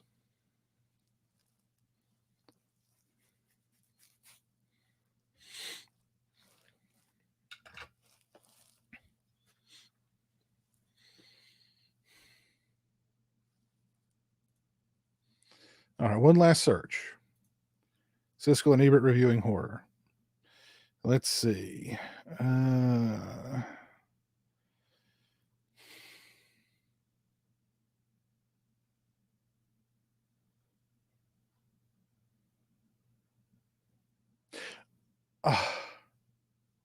Okay, here we go. Siskel and Ebert review Phantasm.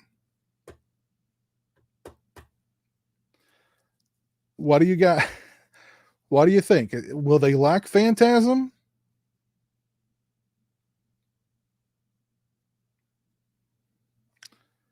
Will they like Phantasm? I don't know. Let's see.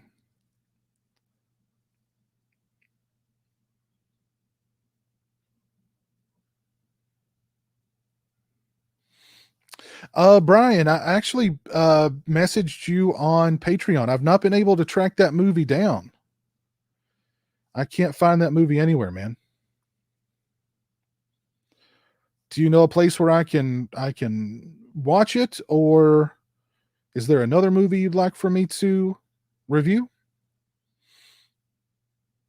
How about if they reviewed Rob Zombie's Halloween? I don't know. We'll check that one out. We'll see if they reviewed that one. Let's see their thoughts on Phantasm.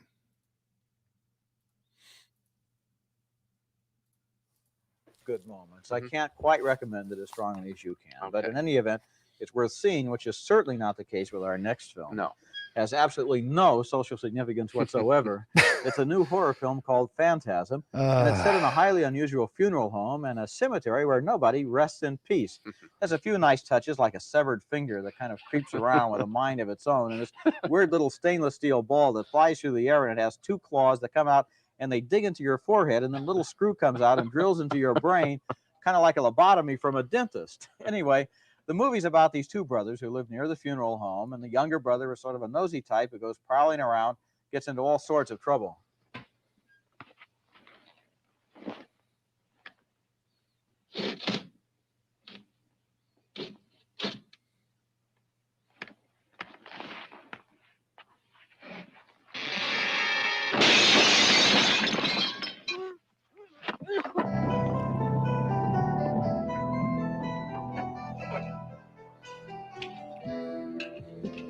Getting out the 45.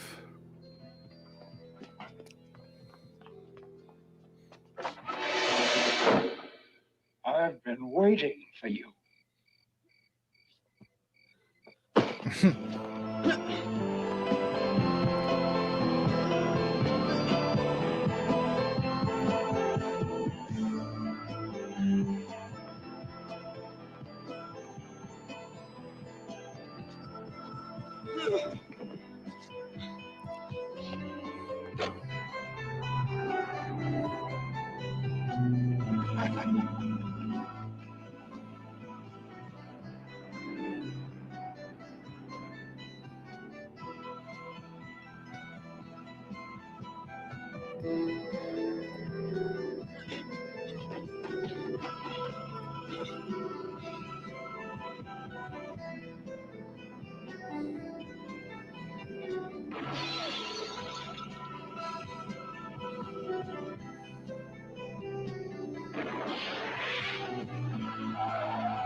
Well, that was a good action scene, and there are lots of creepy moments in Phantasm that do work, but the movie's just really a bunch of special effects and horror cliches borrowed secondhand from The Late Show. They're strung together, they make no particular point. If the movie had a better story and even remotely convincing characters, along with those neat little touches like the stainless steel buzzsaw for the brain, well, it might have been a pretty good horror film, but as it is, Phantasm is a mess. I agree with you, and possibly I like it even less. You're right. The buzzsaw, the finger, that's fun. That's the first half hour of the picture. From then on, forget it. There's nothing else. I don't know what this filmmaker had to say or do with this picture. I'll tell you what it made me think of. It made me think of an exercise, like in film class. The exercise was go out, shoot as many basic horror cliches as you can think of. You know, like the hand from around the corner hits you on the shoulder and you look around like this, and it's not really a threat at all, or the creepy corridor, or people hiding behind tombstones and so forth. And they're strung together, one after the other, with no purpose. What's the movie about? Why do we have to come in at the beginning? Why do we have to wait until the end? It's like a loop. You can come in at any point, have X number of experiences, and walk out again. And it's all very chopped up. I mean, we get a thing with a time warp that is thrown in there. I don't know. We just wanted to show us a time warp. There's no explanation. It's never repeated. Well, have you seen a time warp lately? No. Well, now you have. Okay. Neither one of us can recommend Phantasm, also R-rated, the horror thriller set in a cemetery. Bury this one with 2 no's for Phantasm. No social significance. And just think, all these years later, all these sequels later, a huge fan base. Yeah. Jeez.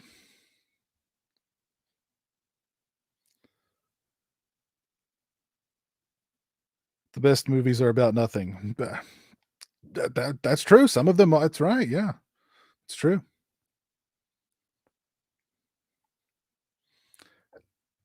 No social significance.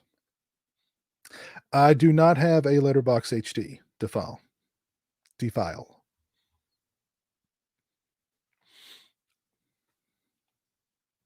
Okay. Yeah, let's see if they reviewed Rob Zombie's Halloween. Okay. Let's see.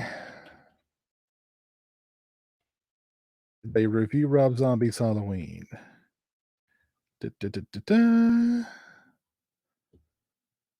Apparently not.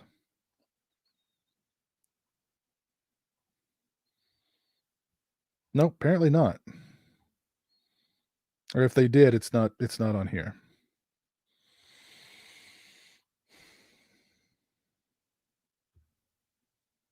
That's too bad. They did, well, Ebert and Roper reviewed The Devil's Rejects, and they both liked it.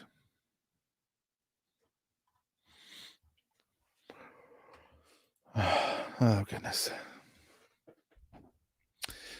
Yeah, it would have been Ebert and Roper, I believe, not Siskel and Ebert. Okay, Brian. I'll check that message here shortly.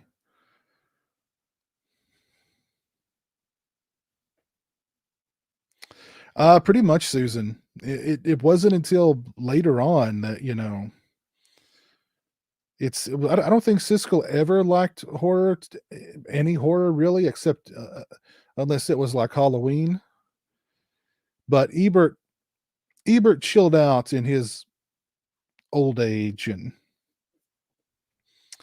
started liking more horror. So Siskel and Ebert review Cruising. Now that could be an interesting review. Let's see. Oh, it's such a good movie. Yep, here we go. Siskel and Ebert review Cruising. This should be interesting. Here we go. That's right. They did both like Henry Portrait of a Serial Killer. That is right. I forgot about that. I mean, you know, good for them. Pleasant. You leave feeling unclean. It's not a comedy at all. It's a really unpleasant exercise in the next picture, R-rated so-called entertainment. The next picture is rougher. It's also R-rated and is making a lot of people very uncomfortable. Few films, I think, in recent memory have aroused more ill feeling before they've opened than the new thriller Cruising. It's about a cop trying to solve a series of violent stabbings in the kinky underground of New York's homosexual community. While the film was being filmed in New York City, Last year, it was vigorously protested by leaders of the gay community. They claimed that the film was anti-gay and would trigger violence against gays. I don't know about that. All I know is that Cruising is a pretty bad movie. Al Pacino plays a cop sent undercover to find the killer, but as he sinks deeper into the world of gay leather bars, the whips and chains crowd, he becomes sick of his assignment, tells his detective boss, Paul Sorvino, he wants off the case. I didn't come on this job to can some guy just because he's gay, Captain. You're going to come into days where you have to collar a dozen guys like that. Scared, weird little guys who don't know why they have to do what they do. It isn't their fault. It isn't your fault. It's the job. I can't do the job.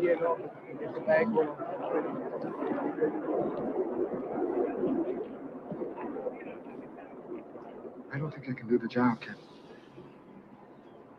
I don't think I can handle it. That's all. I don't know.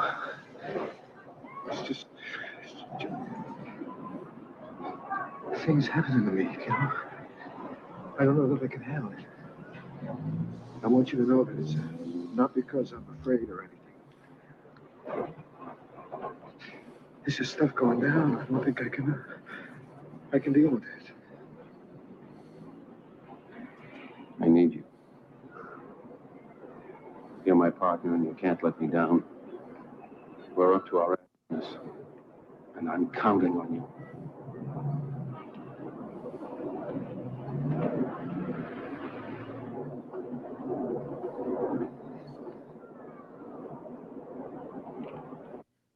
Now, the implication of that very vague scene is that maybe Pacino is worried that he's sort of getting attracted to all the violence that's going on, or that he himself might be discovering and fearing that he's gay. But all of this is just implied. There is very, very little that is stated directly in this movie. Believe it or not, what's not stated directly, who the killer is. At the end of the picture, we don't know for sure. Whoever he is nauseatingly portrayed as brutal. I had to look away from the screen twice while a knife was being plunged into a victim's back repeatedly, blood splashing around. It's disgusting. Cruising is needlessly violent, needlessly confusing. It is not, really not worth all the notoriety it's getting because of the gay protest. I think the key word is confusing. One of the things that we go when we go to see a thriller, one of the things we expect to know at the end of the thriller is who did it and why. Yeah.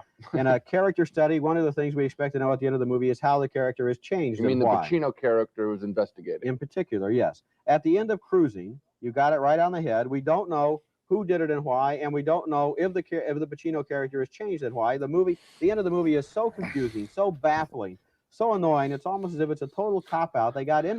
The Pacino character is completely changed at the end of the movie because the Pacino character, well, I won't give it away, but the Pacino character is completely changed at the end of the movie.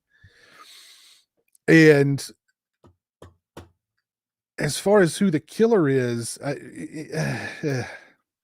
don't want to spoil anything, but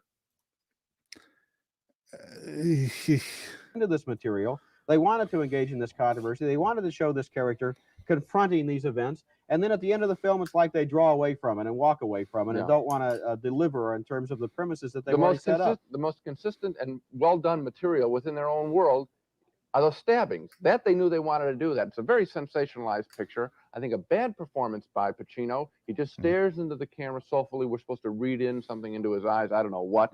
Another bad performance by him. He's had a lot recently. Regarding the protest, I take this position. You know, what any ethnic group or any religious group or any sexual preference group thinks of a picture, that's their business. Italians, I'm sure, did not like The Godfather. Some Italians. That's their problem. It was a great picture. Some gays won't like this film. That's their problem. It's a lousy picture. We just get paid to review the picture. This one is bad. Okay, so much for Cruising. We also agree that Cruising with Al Pacino is a confused and ugly thriller that doesn't deserve all the attention it's getting. 2 strong no's for Cruising, also R-rated.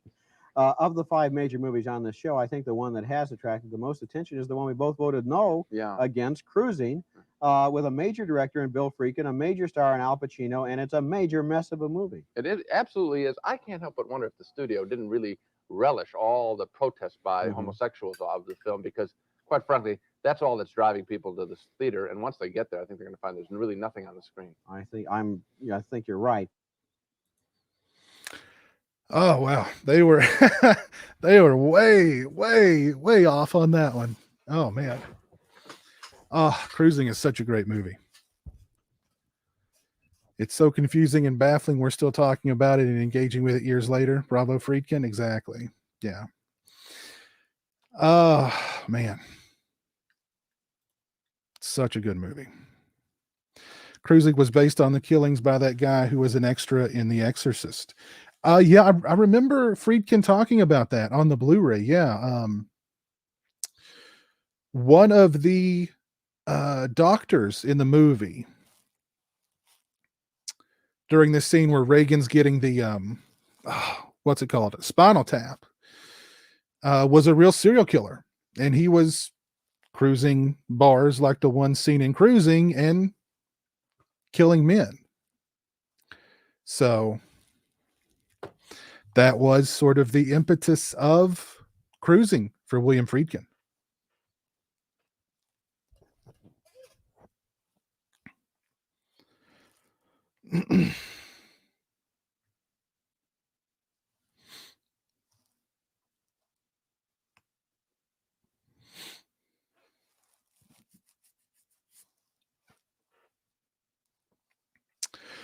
Yeah, not a bad performance at all.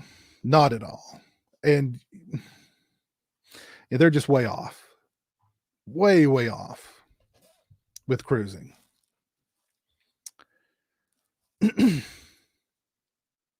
I will admit, though, the first time I saw the movie, I was confused. But the second time I think you watch the film, or even if you go into it, because it's not a straightforward murder mystery thriller kind of police procedural movie. It's just not. That's not the movie.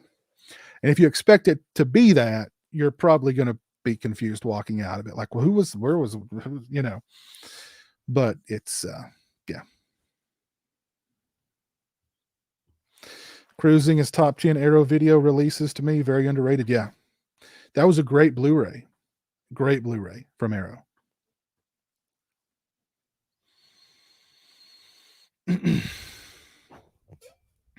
Why do I have so many heads? I just like to collect them, Stephanie. Matter of fact, which way can I move? There's more. There's even more back there. See, look at all those. Heads and heads and heads and heads. Like a headhunter.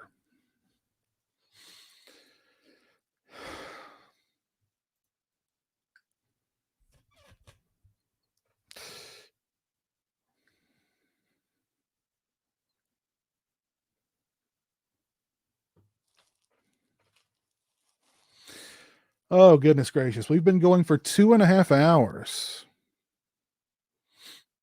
So thank you all for tuning in. I appreciate it. I think I'm going to go ahead and call it a night there. It's been a lot of fun. Always enjoy doing these. And always appreciate you all coming out and hanging out and talking movies with me. Let me give some shout outs here. Shout out to Nico for the $10 super chat. Shout out to Phantasm81 for the 100 pesos super chat. Shout out to Mr. Ham for the $3 super chat. Shout out to Robin Jennings for the $5 super chat. Shout out to the Daily Ghost for the $5 super chat. And thank you, Mr. Ham, for the $2 super chat. I did talk about Brain Scan, didn't I?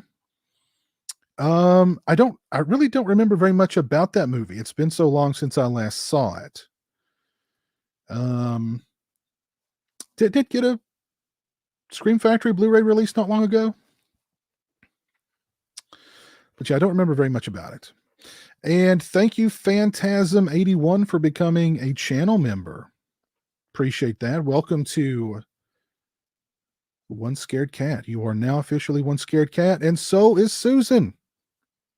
Thank you, Susan, for becoming a channel member. Very kind of you. You are now officially One Scared Cat. Thank you. A lot of fun tonight. Thanks, Piz in chat.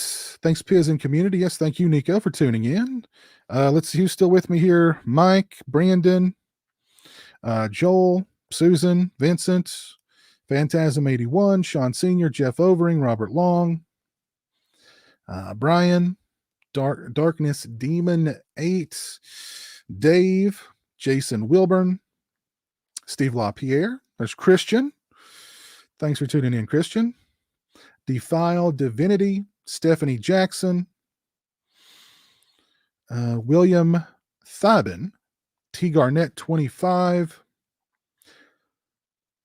Big Crack Rock, my old buddy Big Crack Rock, Robert Long, Sam Squanch, Captain Adam Smasher. Let's see who else was with us tonight. Magic Pumpkin 3, Matt Cheshire, Devin Pizza Man, nice name. Bianca Santos. Yeah, thank you all for tuning in. It's been a lot of fun. I appreciate it. You all have a great rest of your Saturday night or Sunday morning if you're on the East Coast. Thanks again for tuning in. It's always a pleasure. Have a great one. I will see you all again in the very, very near future. Take care. Stay safe. And until next time, peace.